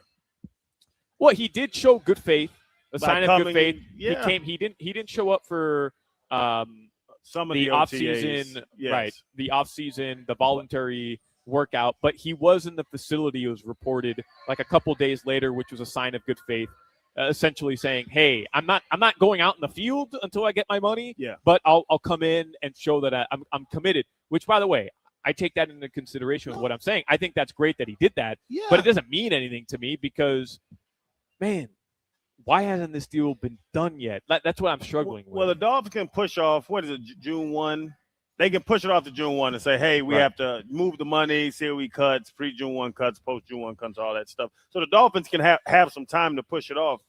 Devon Achane needs to decide if he wants to be here and how much he thinks he's worth. And now with Breece Hall getting $15 million a year, Devon can't look at that and say, oh, maybe I'm worth 13. Devon Achane's a Pro Bowler. Devon Achane had a better season. Devon Achane was more productive than the guy that just got 15. I need at least 15 and a half, 16, whatever it is. So the most interesting part of your question is, does he want to be here through a rebuild? Right. The Dolphins can work out the numbers with him, obviously. Like, they can go back and forth as long as they want. I've said it before. If I'm Devon Achane's team, I'm not touching a football for y'all again until I'm paid, because he's proven he's a top 5 back. He's proven he's an all-pro back in this league. But the thing is, would he leave to go to a competing team over the money? Because I ain't guaranteeing you there's a lot of teams that went to the playoffs last year that would love to have his services. So what are you really looking for? Are you just looking for the highest payday, or are you looking for a contender? He's young. I would tell him go get that money. I would tell him personally, and I would love for him to be a Dolphin. I'd love to watch him for the next 3-4 years run the ball in Hard Rock Stadium. But as young as he is, man, you need to go get that check. So I would go to the highest bidder, but you know how I feel about things. Like y'all call me all the time. I'll get a check. I'll do it. I'll clean this floor if the number's high enough. And then Tabacone Cigars, you give me enough money, I'll clean this floor. You brought your Fabuloso with you? Man, I'll mop this floor, Solana, so quick. Or Pine Sol? Man, give me 5,000. I'll mop this whole floor up. Let's get to our stock market report. It's sponsored by Anajar and Levine Accident Attorneys. The S&P 500 was up 0.84% today. The NASDAQ climbed 1.7%. According to CNBC, both indexes hit all new intraday highs in the session. And I know exactly what that means, I promise you. The Dow Jones hovered around the flat line. That is your stock market report, sponsored by Anajar and Levine Accident Attorneys. Call 1-800-747-FREE. That's 1-800-747-3733.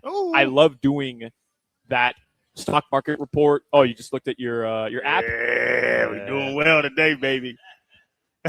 Somebody texts in, how's GameStop doing? I'm still diamond hands on GME. Still waiting for the GameStop. Hawk just texted us that he's watching us on YouTube. He's in Tampa. And I love knowing that as I'm reading just CNBC's stock market report, Hawk is cringing because he knows that I don't know what I'm talking about. I got a great Interscope and today, that's his thing, you know. That's his thing, and he's got to just What's be that like, word you use? Oh, you're talking about intraday highs? Intraday highs are intraday good. highs in the session, of course. In the session, Intercession, intraday. Okay, we got him now. Dan Day's back in the studio. Unfortunately, he can't be at Whiskey Stars and Cigars.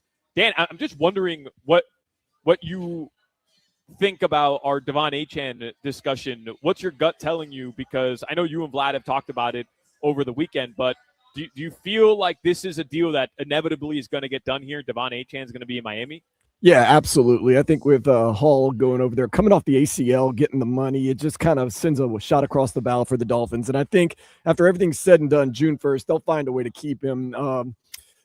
They've said what they've said, and they've stuck to it throughout pretty much most of this preseason and offseason. So they've said they want to keep Achane. So, yeah, it is kind of up to Achane. But I think at the end of the day, all sides will eventually come to an agreement, and Devon Achane will be a running back for the Dolphins next year. I hope so. I think most Dolphins fans want that. Yeah, they can franchise him and all that stuff. Yeah, but from Achane's side, I don't think they're going to do that. By the way, he's not.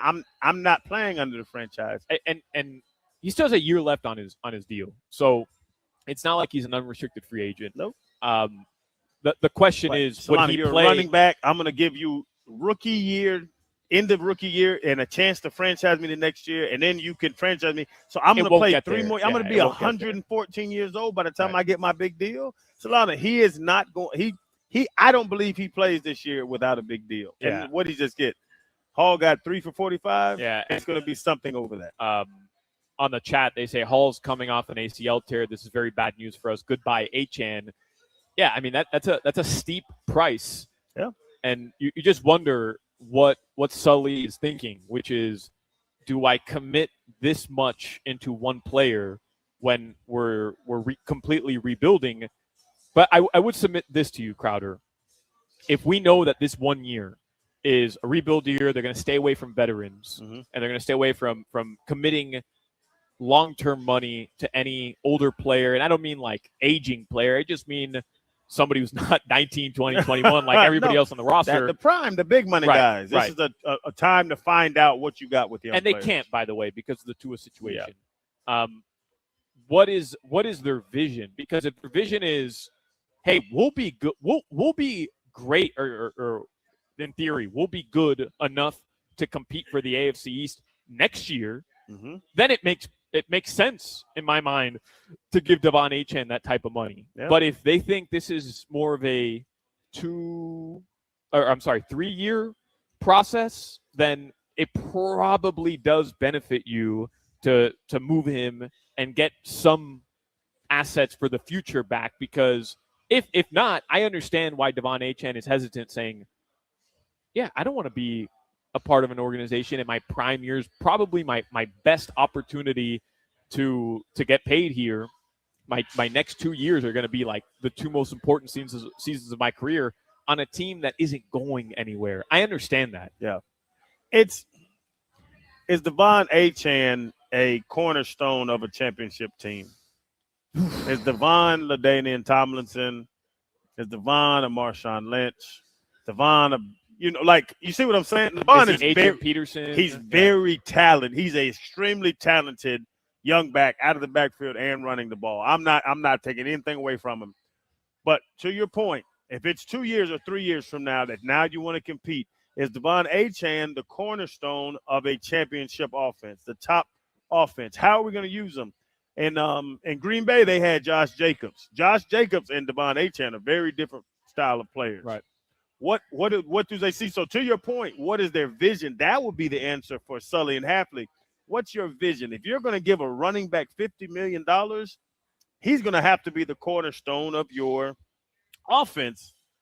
And that's how do you see him? That's something we haven't talked about enough. With the way that they want to build this roster, they take Caden Proctor. They want to build from the inside out. Is Devon Achane? By the way, I want everybody to know this because I don't want this to be taken the wrong way. Crowder, Hawk, and I all love Devon Achane. We love him. And we know dude's a baller. And he deserves to get paid. Yes. 100%. That's not the conversation we're having. But does he fit the style of play that the Dolphins want to run under Hafley and Sullivan? From what they've said, probably not. He's not the prototypical type of running back that you just mentioned a Josh Jacobs was. It doesn't mean he can't work under their system or a system in place. That's not fair either. But he's not like the prototypical, right, when you're committing that much money. Yes, when you're putting that much into him, that's and this is the chess match or the strategy or whatever you want to call it of GMs. I'm going to allocate this much to this position, this much to this position. We're $140 million under the cap already this year with dead money. So this year, we're trying to piece it together. But moving forward, that's John Eric Sullivan, JES. You're here. Hawk's not here, so I can say JES Hawk. I know you're listening. JES can see what he wants to do and how he wants to move it. And what percentage of this salary cap that he's getting back next season does he want to put into Devon Achane? I've only seen big backs. I've never seen scat backs in Green Bay since the whole regime change, since LaFleur's been up there. They had a big back system. Yeah. So now can they adjust to a Achane, or does Achane have to move to be in a situation? Who would be a great? The Rams. The Rams have I don't say baby backs. I don't want to distract. They can use a little back in that system. They use. There are systems that can use Devon Achane amazingly. Do they need Achane? And would Achane want to personally, like you said, both sides to a negotiation. Would Achane want to go to a team that's more wide open, more 4 wide, where he can get out in space, maybe put him in a slot? It's a conversation back and forth, but it's also a decision back and forth of what they want to do offensively. And if Devon Achane wants to sit there and run between the tackles like Josh Jacobs can, because I don't think Achane wants to run between the tackles straight downhill. With his size, he has a skill set that is very unique. But if he gets out in the open space, he can make people look silly. Going to be interesting for sure. We'll talk a little bit more about it. Let's get to our headlines here. They're sponsored by Doral Hyundai. In Miami, we go to the beach for a little solcito. And when we want a low price, we know you pay less with your Pricito de Mayo at Doral Hyundai. We talked with Steven Strom in the last hour. The Marlins do open up a series versus the Washington Nationals tonight. 7:10 p.m. is your first pitch. Marlins on Deck starts at 6:30. Listen to both of those, the broadcast and the pregame show and the postgame show on FM 104.3 WQAM. We are at Tabacon Cigars and Spirits Plantation Walk. We have our Whiskey Stars and Cigars event. We'll talk a little bit more about that coming up. And you have your NBA games tonight as well. A couple of big ones in the NBA. Yesterday, the Lakers fell 0-2, and that series is cooked, right? Man, they can't beat them boys. Yeah, that series is cooked. Luka's not coming back, by the way. And his curtain's in. We talked about this yesterday. Like Brian Morris was saying, the Lakers have known going into this series, like, don't expect Luka back. He's not coming back. When I saw Austin Reeves running the huddle, I said, yeah, Jack, this series over. And the Pistons, they won 107-97 tonight. Knicks at the Sixers. Sixers are 1.5-point favorites. Joel Embiid is questionable. It's a 7 o'clock start time. And the Timberwolves, they host the Spurs. That series is interesting, man. Let me bet the Knicks 1-1. 9:30 p.m. is your start time. We're going to talk with Rohan Nadkarni about some of these games. He is an NBC sports reporter, but focuses on the NBA and has local ties to South Florida as well. So we can talk a little bit about the Heat and Giannis as well. Your weather in South Florida right now, it's 90 degrees. It is warm outside, but tonight the lows should drop into the low 70s. This weather report is brought to you by Tornado Roofing and Contracting, replacing roofs, roof repairs, maintenance, and hurricane impact windows and doors. Visit tornadoroofing.com. We'll talk some hoops and some Dolphins as well coming up in the next segment. Hey, Jack. With Rohan Nadkarni at Tabacon Cigars and Spirits. Cigars and Spirits. If your garage door is outdated, damaged, or not hurricane ready, don't wait now. I'm telling you, it's getting hotter. It's hot as all get up today. And those hurricane seasons are going to come. You got to call Allied Doors. Serving South Florida since 1966. That is 60 years of trusted family-owned service. They are the best. I always tell you, if I'm calling you out, you have a problem, but you know that neighbor that has a beautiful home, keeps their yard nice and kept, but the garages are messing up the look and messing up the upgrade look. The custom impact-rated doors that are built to last and protect your home for your upgrades, you got to call Allied Doors. They have a huge in-stock inventory, same-day service. Give them a call today, man. Plus, the LiftMaster openers. Yes, LiftMaster. You got to check them out. And our investment property, our personal home, and my wife has investment properties. We got the LiftMasters. It doesn't take 35 seconds to get the door up, and it is quiet. It's not that whine that those old ones do. Get you a LiftMaster. They are built to last. Give Allied Doors a call today, 954-942-8550. Visit allied-doors.com. The number again, 954-942-8550. Mention this ad. You know I'm going to watch out for you. $300 off you. Mention this ad to Allied Doors. Don't wait. Hurricane season's coming. Upgrade your home. Call Allied Doors today. This is Hawk, Crowder, and Solana. I'd like to officially go on record. I am wearing underwear today.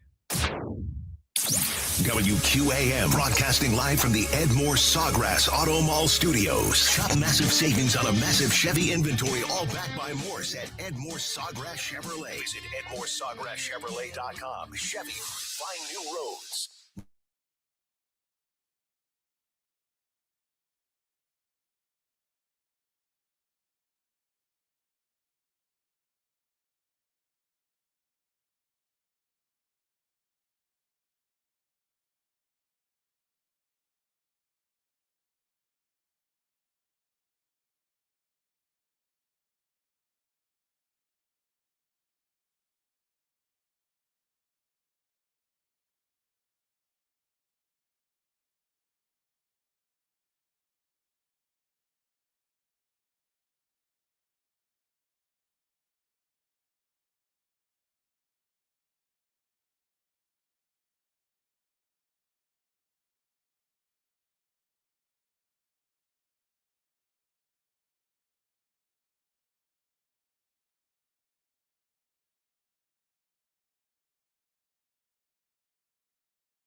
us. Listen to WQAM on FM 104.3 or on the Odyssey, iHeartRadio, or TuneIn apps. Wow, that was so easy. All of our shows are there live or on demand. Plus, there's the cool rewind feature where you can listen to any part of any show you might have missed.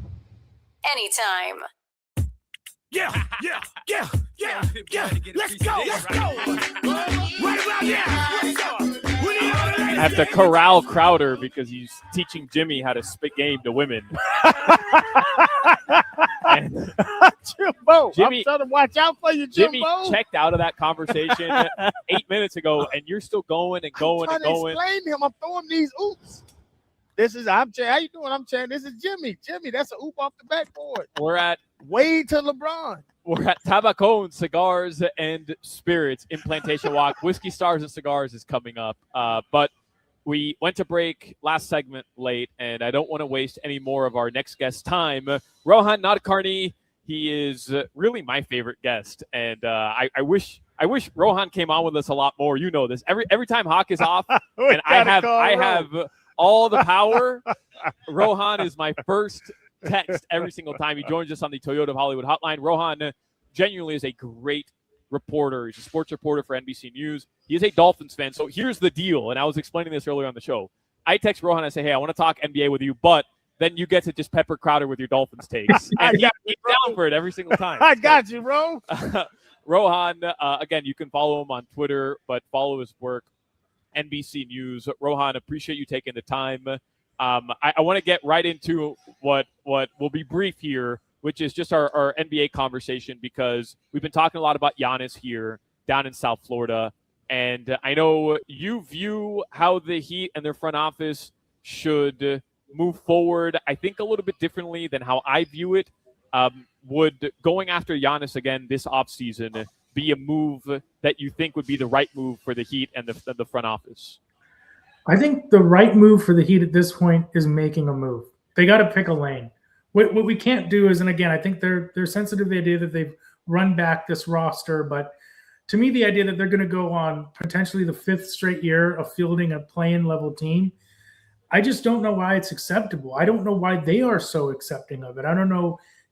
Pat Riley, hearing him at his end of season press conference say, I wanted to go for it at the trade deadline was not reassuring to me. So I do think Giannis is the kind of player you do make a move for. And I get people have questions. Does it become Milwaukee South?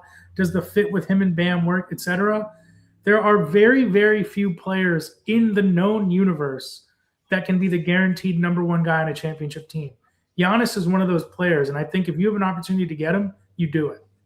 With the draft lottery on Sunday, the Heat have a slight chance, and history tells us it won't happen because they've literally never moved up in the lottery. But let's just say they do. They move into the top 4. Would the Heat, or should the Heat, consider trading one of their top 4 picks, one of the picks, if it meant landing Giannis Antetokounmpo? Well, first of all, I have exciting news. I'm going to be in the drawing room for the draft lottery this year, which is a little dream, and I cannot wait for that. So that's awesome. I'll be trying my best not to take off my clothes and jump into Lake Michigan if the Heat win a top 4 pick. But I think if the Heat get a top 4 pick, they have a chance to do something which, frankly, they've never really committed to in this franchise, which is commit to a young core. And I think if they get a top 4 pick, that changes the conversation. If you can get someone like AJ DeBonsa, when have we ever seen the Heat have a true young star prospect? I mean, even when they had Dwayne Wade, they waited a year and they blew that team up, right? They made the Shaq trade. So I think if they have a chance to draft one of these blue chippers, you take that guy and you commit to building a young team around him. And Ro, to that point, me and Solana, it's funny because he was talking about DeBonsa, BYU DeBonsa. I'm like, BYU DeBonsa. That's going to change an organization. But the build or bought type situation where now we see the Spurs with Harper and Vassell, Castle, the alien, Wemby. Yeah. I don't know how I forget his name. But then OKC too, Ro. OKC did it with the young guys. But isn't that harder than going out there and getting proven entities? Because I don't know if I'm Pat Riley hypnotized, but I've always watched it. Like you said, go get Shaq, win a championship. Big 3, win a championship. Let's go build our championship on proven commodities and not young guys. I think if the problem is that path has become a lot more difficult, right? It's not gone are the days where the Heat trading has become harder because of the apron rules. Free agency almost doesn't exist anymore because of how big these contracts have gotten. And it's just, look at what the Heat have done. The Heat are also not willing to commit to building the treasure chest that allows you to go get those players either, right? This would be a different conversation if the Heat had 8 first-round draft picks because the last couple of years they've been trading guys. So now they're in a position to go get a couple players. Think about what the Knicks did. The Knicks had Jalen Brunson, but then they were in a position to go get Karl Towns, go get Mikal Bridges, go get OG Anunoby. You also have to build the assets to go get those proven commodities, which the Heat have not been willing to do either. So I think if they can get a young player, that would completely change this franchise for the better. I'm going to hit you with a couple rapid fire here. Is anybody good enough to beat Oklahoma City? Do you give San Antonio a chance if they meet in the Western Conference Finals to beat Oklahoma City? I absolutely give the Spurs a chance. You look at the regular season matchups between those two teams, they were fascinating. The Thunder are dealing with this issue. Jalen Williams has hurt his hamstring. He was their second best player during the championship run last year. At some point, they're going to need him. They haven't needed him yet, but Wemby is such a unique one-of-one player, and you look at the talent they have in their backcourt, I absolutely believe the Spurs can give them over. Are the Knicks capable of shocking the world, or is it just win the East and that's like kind of their title this year? Look, no one thought the Pacers were going to take the Thunder to 7 games last year. You get in the finals, anything can happen. Jalen Brunson can get hot. What they've done with their offense, Karl Towns becoming a facilitator, that makes them a different team. As much as it pains me to say it, the Knicks are legit, man. That's a really good team. And are you as sick as I am of seeing people argue Harden better than Dwayne Wade, knowing what once again we're witnessing in the playoffs with James Harden? And I don't want to do the thing where like we rip James Harden for 10 minutes because I really do think James Harden is a first ballot Hall of Famer. Like all that stuff could be true. It can also be true that he's not in the echelon of Dwayne Wade. What really bothers me the most about Dwayne Wade is people think his prime started when LeBron James joined the Miami Heat, and they disregard the first 7 years of his career. I think his athletic prime was 2008 to 2010. I think he was at worst the second best player in the league during that time. He told me to my face when LeBron James joined the Miami Heat in 2010, he thought he was the better player. He had a deep belief about that, and he had the argument for it, frankly. So that's what bothers me now is those years are lost to history. Sometimes you realize you're arguing with like a 12-year-old or a 14-year-old on Twitter. James Harden is better than Dwayne Wade. So, it's all on tape. It's all on film. Watch his career before LeBron James got there, and you'll understand why people are so passionate about his place in history. Yeah, the most annoying thing I was telling Crowder earlier is when you see people say, "Oh, Shaq carried him in 06," and it's like you weren't born in 2006. There's just no way you were born in 06 and you actually think that. Rohan Nadkarni, what did you think about the Miami Dolphins draft? We haven't talked to you since McDaniel was fired, since Greer was fired. What do you make of them cleaning house, Stephen Ross cleaning house, and the draft and this new philosophy moving forward? Look, as much as it pained me to see Mike go out the door, because I think he's a great coach and I think he's going to be a great coach, the fact that the Dolphins were willing to clean house, they've never done it on this level. They got everyone out of there. And that in its own way is reassuring. It's reassuring that they recognize we cannot keep even some vestiges of what's been going on here the last 25 years, outside of the great Shannon Crowder years, of course. But, recognizing that they got to take radical steps, I think makes sense. It's interesting that they picked Proctor. I of all people, I was interviewing Jason Garrett recently for a story we were doing, and he was telling me a story about his first draft, and they had the 9th pick, and he said, we can trade back and get a couple extra picks. But he was like, my first pick has to be the guy that sets the culture for the team I want the Dallas Cowboys to be. And they picked Tyron Smith. And, he had an incredible career, incredible legendary career, all-decades player. Is Tatum Proctor going to be that guy? That's a fascinating one because obviously you're hearing these questions about it coming from Nick Saban, et cetera. I thought that was interesting, but I think these guys have earned trust based on their track record. I like everything that Sullivan and Hafley have said. I like the way they're presenting themselves publicly. I like the transparency. They're bringing competition to the building. So at the end of the day, it's a results-based business. That's an Eric Spoelstra phrase I've heard many, many times, but I'm not upset with the process at all. I think the process has been really good.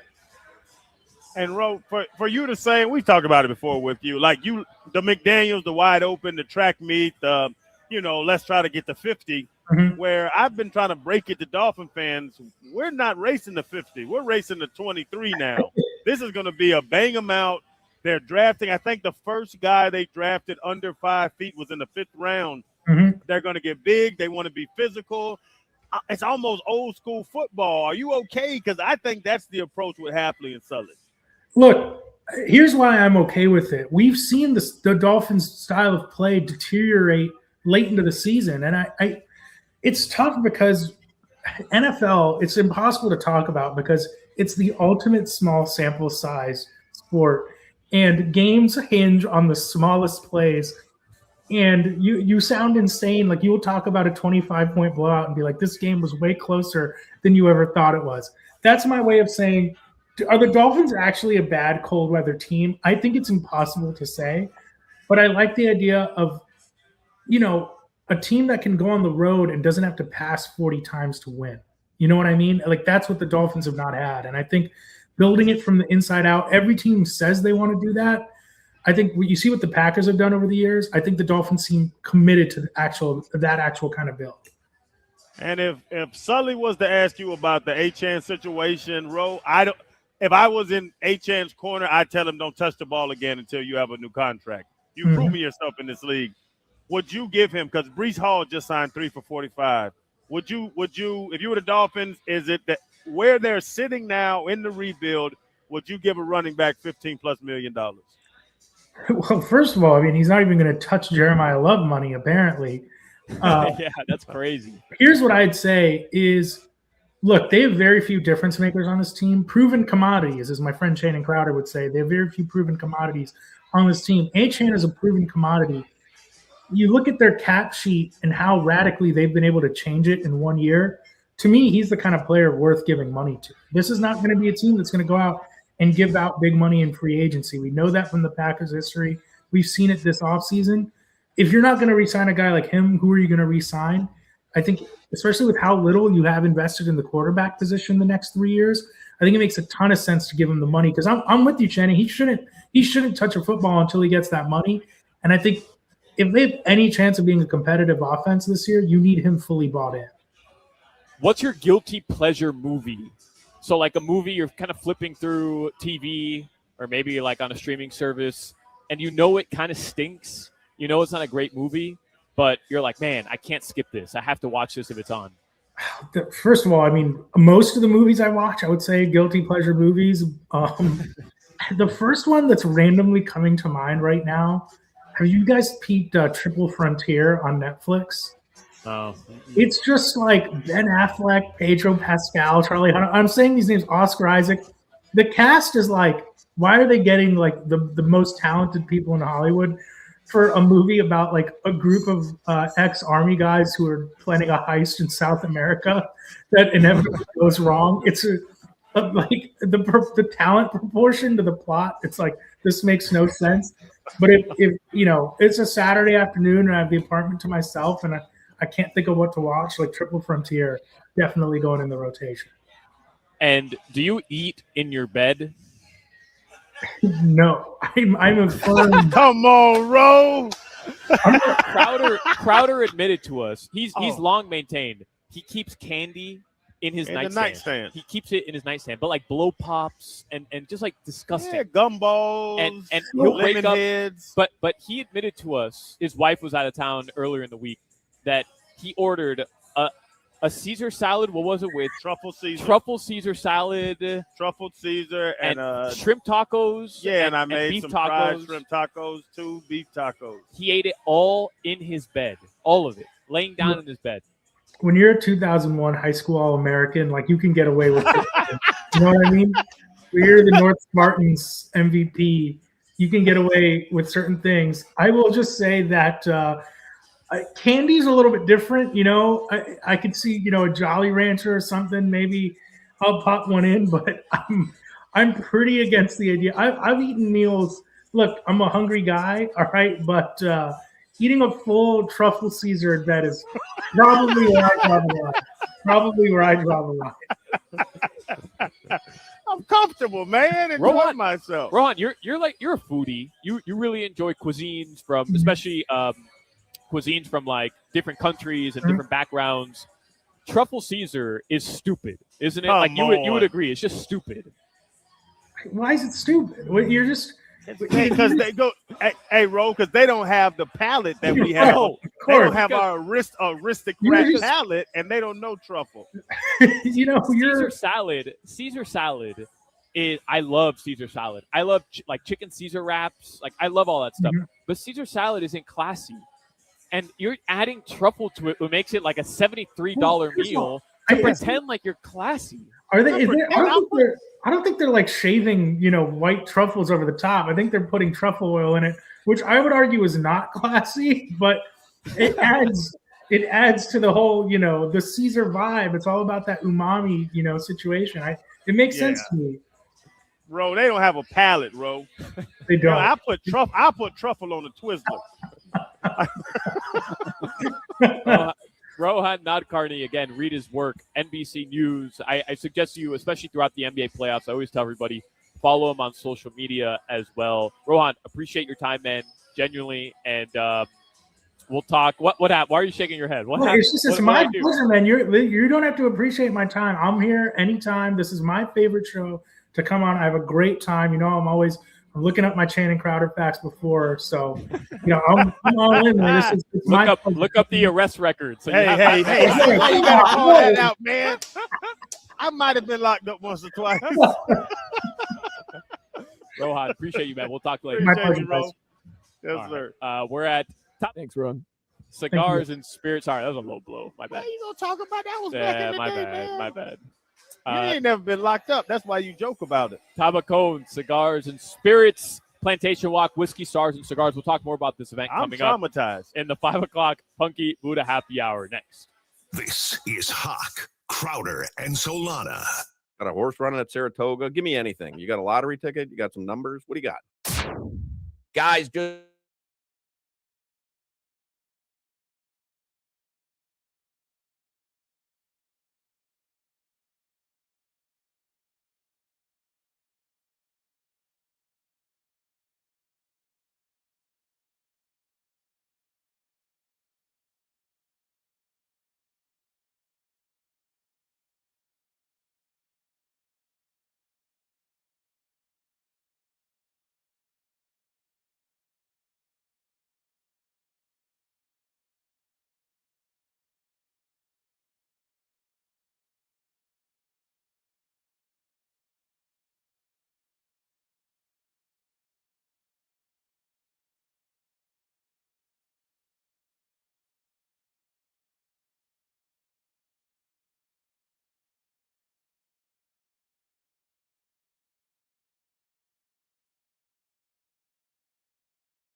like a pass, every bar off the glass, WQAM, and they coming for that ass. I'm a spaz like Solana on preheat. My dog don't care who the kicker is as long as they got 2 feet. Pickle bar champ, and he about to repeat.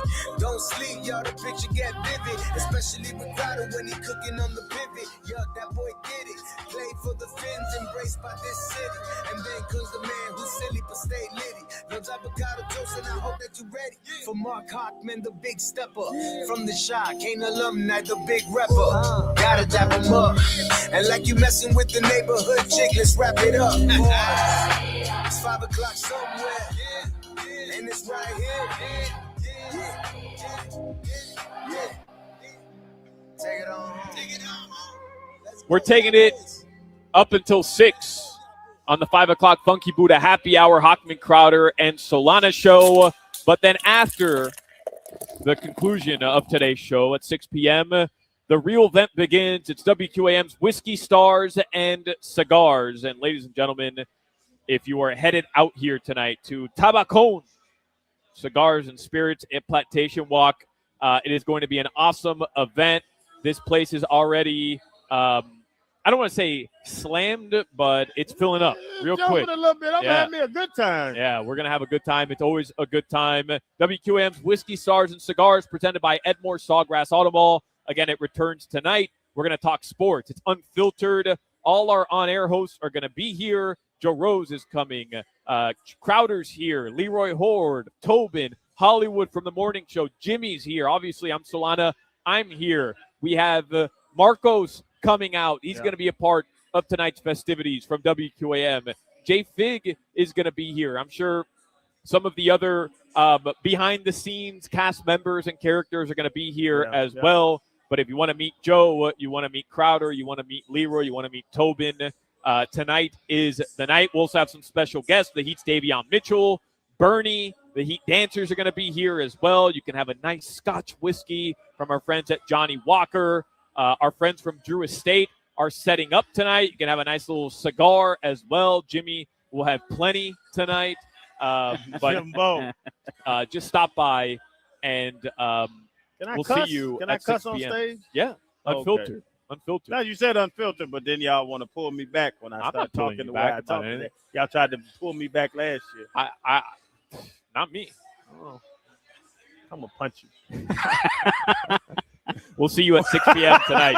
Tabacon Cigars and Spirits. Plantation Walk, Whiskey Stars and Cigars is presented by Edmore Sawgrass Auto Mall. 4 brands, 1 location, your local Cadillac, Buick, and GMC and Chevy dealers. A 5 o'clock Funky Buddha Happy Hour on the Hochman, Crowder, and Solana show, brought to you by our friends at Funky Buddha Brewery. Good vibes are always on tap. And we got the good Solana out here. That's right. We got the one that took all the good vitamins before you came.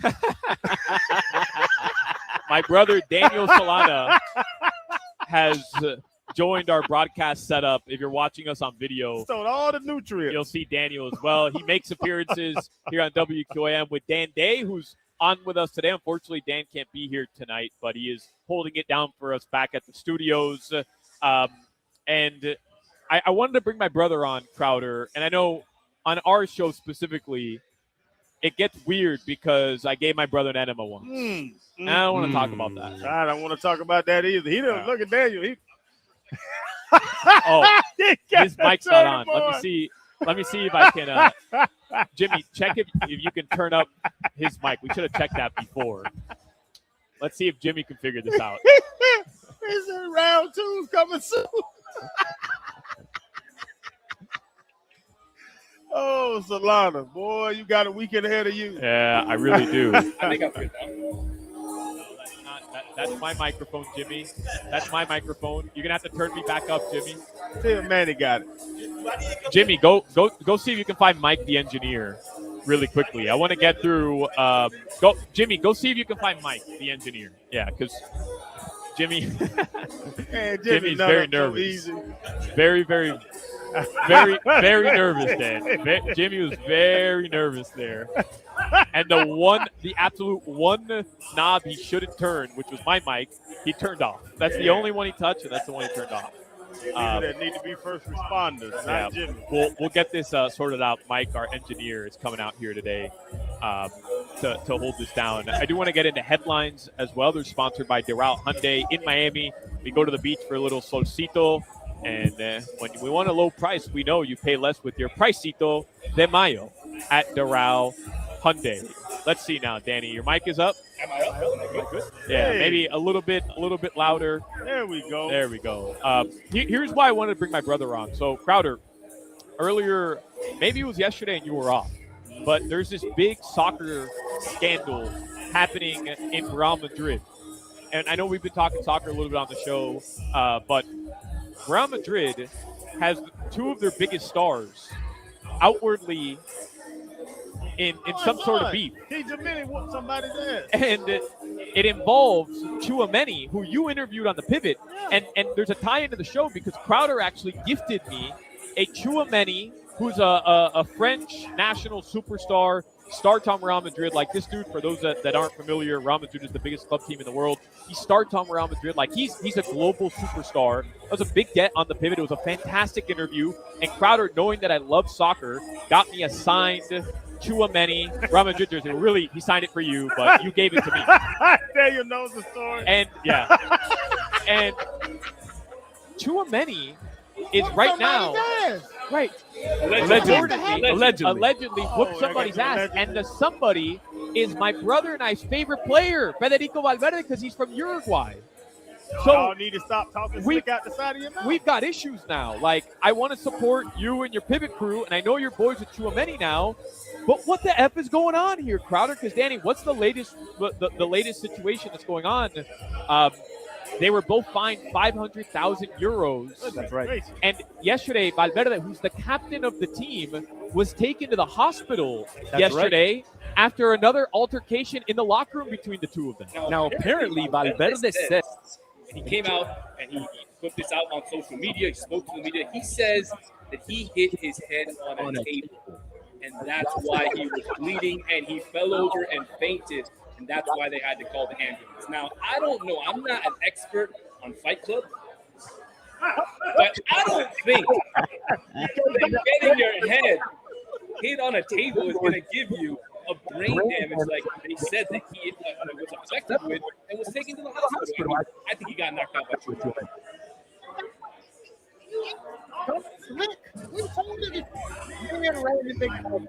Fight. Bloody mouth, black eye fight, and then we go have beers afterwards. Sometimes you gotta whoop somebody's ass if they talk slick to you, and then you go back. You don't call the police and call all that stuff. You go back and you continue to play ball. So Real Madrid this weekend has a game against Barcelona. Those are the two biggest club teams, arguably in the world, but definitely in the Spanish soccer world in Spain. And if Real Madrid doesn't win, Barcelona wins the title. Real Madrid needs to win. And think about this. The captain of the team is not going to play in the game because he was in the hospital because of a fight in the locker room by another player. That's like if before a game that the Dolphins needed to win against the Jets to keep the Jets from making the playoffs, and the Dolphins still had a chance to make the playoffs, if Zach Thomas couldn't play because you knocked him out before the game. Can you imagine the outrage? Oh, this is deep because you, like you're saying, you don't slam a dude's head in the table unless it's not just manly banter. The little wrestling amongst the brothers, that was trying to hurt somebody, allegedly. So they have to figure that out. Somebody, I don't know, traded or paid the way or wherever their soccer goes. Daniel, I don't know if you listen, I don't know nothing about soccer, but I know if you slam a man's head into a table, you're not just having some old masculine energy. You're trying to hurt that human. You know, it gets a little crazy here because that's not the only story coming out of Madrid. One of the center backs man slapped one of the other players, Cabrera, at one of the practices on Thursday as well. So there's complete turmoil going on before the biggest game of the year. Real Madrid needs to win this weekend in order to keep themselves alive in the championship race. Barcelona might basically win the championship, and you have all this criticism around it. All infighting, and then their best player, I'd said it on the air, Kylian Mbappe, they're signing millions of fans or people. I don't know if it's Madrid fans or people trolling, have signed a petition to have him removed from Real Madrid. All this is going on before the biggest game of the season in arguably the biggest sporting league in the entire world. They need a culture change. Culture change. That's what they need. They need Udonis in that locker room. They need something, because if everybody whooping each other's ass, they ain't going to win many soccer matches. Now, is this La Liga? It is La Liga. See, I told you. I'm wow, a G. look at you, man. Look at I'm you. a G, Danny. I see that. We're going to have to get you to some World Cup games. Maybe we'll get you to that Colombia-Portugal game. You have about $3,000 to get into that? 3,000 or like $10,000. $10,000. He's trying to get us to go to Uruguayan game. Let's go. We'll take you. We'll give you a jersey. Y'all are weird looking people. We're fun though. We might be weird looking, but we're fun. My brother hosts a podcast. I've been joining him recently. It's called This Is Football, and we just talk about soccer. And Inter Miami obviously has a game tomorrow against Toronto. They play at 1:00. And I come on whenever you need me. If you're a soccer fan, we'd love to have you, Kadir. If you're a soccer fan, you should definitely check it out. Danny Solana is going to be here tonight, right? You're sticking around at Tabacón? Yeah, I'll be here. Anybody wants to chat? I'll be here Right. to Anybody interested in maybe giving an enema? My brother will be here if you want to do that as well. I'll be waiting in the bathroom. I'm not dealing with no enema talk. Thank you, Danny. From either side. I don't want one. I'm not giving one. The Jets, just to round out headlines here, to finish up headlines, the Jets, they gave Breece Hall a bag. Yeah, 3 years, $45.75 million, makes him the NFL's third highest paid running back in the league. The Marlins, they open up their season. You can listen to the game tonight. Open up a series against the Washington Nationals. You should listen to that game tonight if you're not coming out to Whiskey, Stars, and Cigars right here on FM 104.3 WQAM. We do have our playoff games tonight as well. Some big ones. The Knicks trying to go up 3-0 against the 76ers in Philadelphia at 7. The Timberwolves, they host the Spurs tonight, 9:30. That series tied at 1 apiece. Your weather, it's getting a little cooler, but it's still hot as hell outside. 88 degrees. Luckily, Tabacón, Cigars, and Spirits. The AC is pumping in here, and it is gorgeous. It should cool down a little bit later tonight, perfectly in time for our event in the low 70s. That weather report brought to you by Tornado Roofing and Contracting. Storm season is coming. Make sure your home is ready. Get your free roof and window estimate today. Visit tornadoroofing.com. We'll continue the 5 o'clock Funky Buddha happy hour. On the other side, Omar Kelly from the Miami Herald. He was at the Dolphins facility today. Rookies reported. We'll get some info from Omar Kelly next. You're listening to the Hawk, Crowder, and Solana Show. Text threads are meant for pictures of Jimmy's hot dog. WQAM broadcasting live from the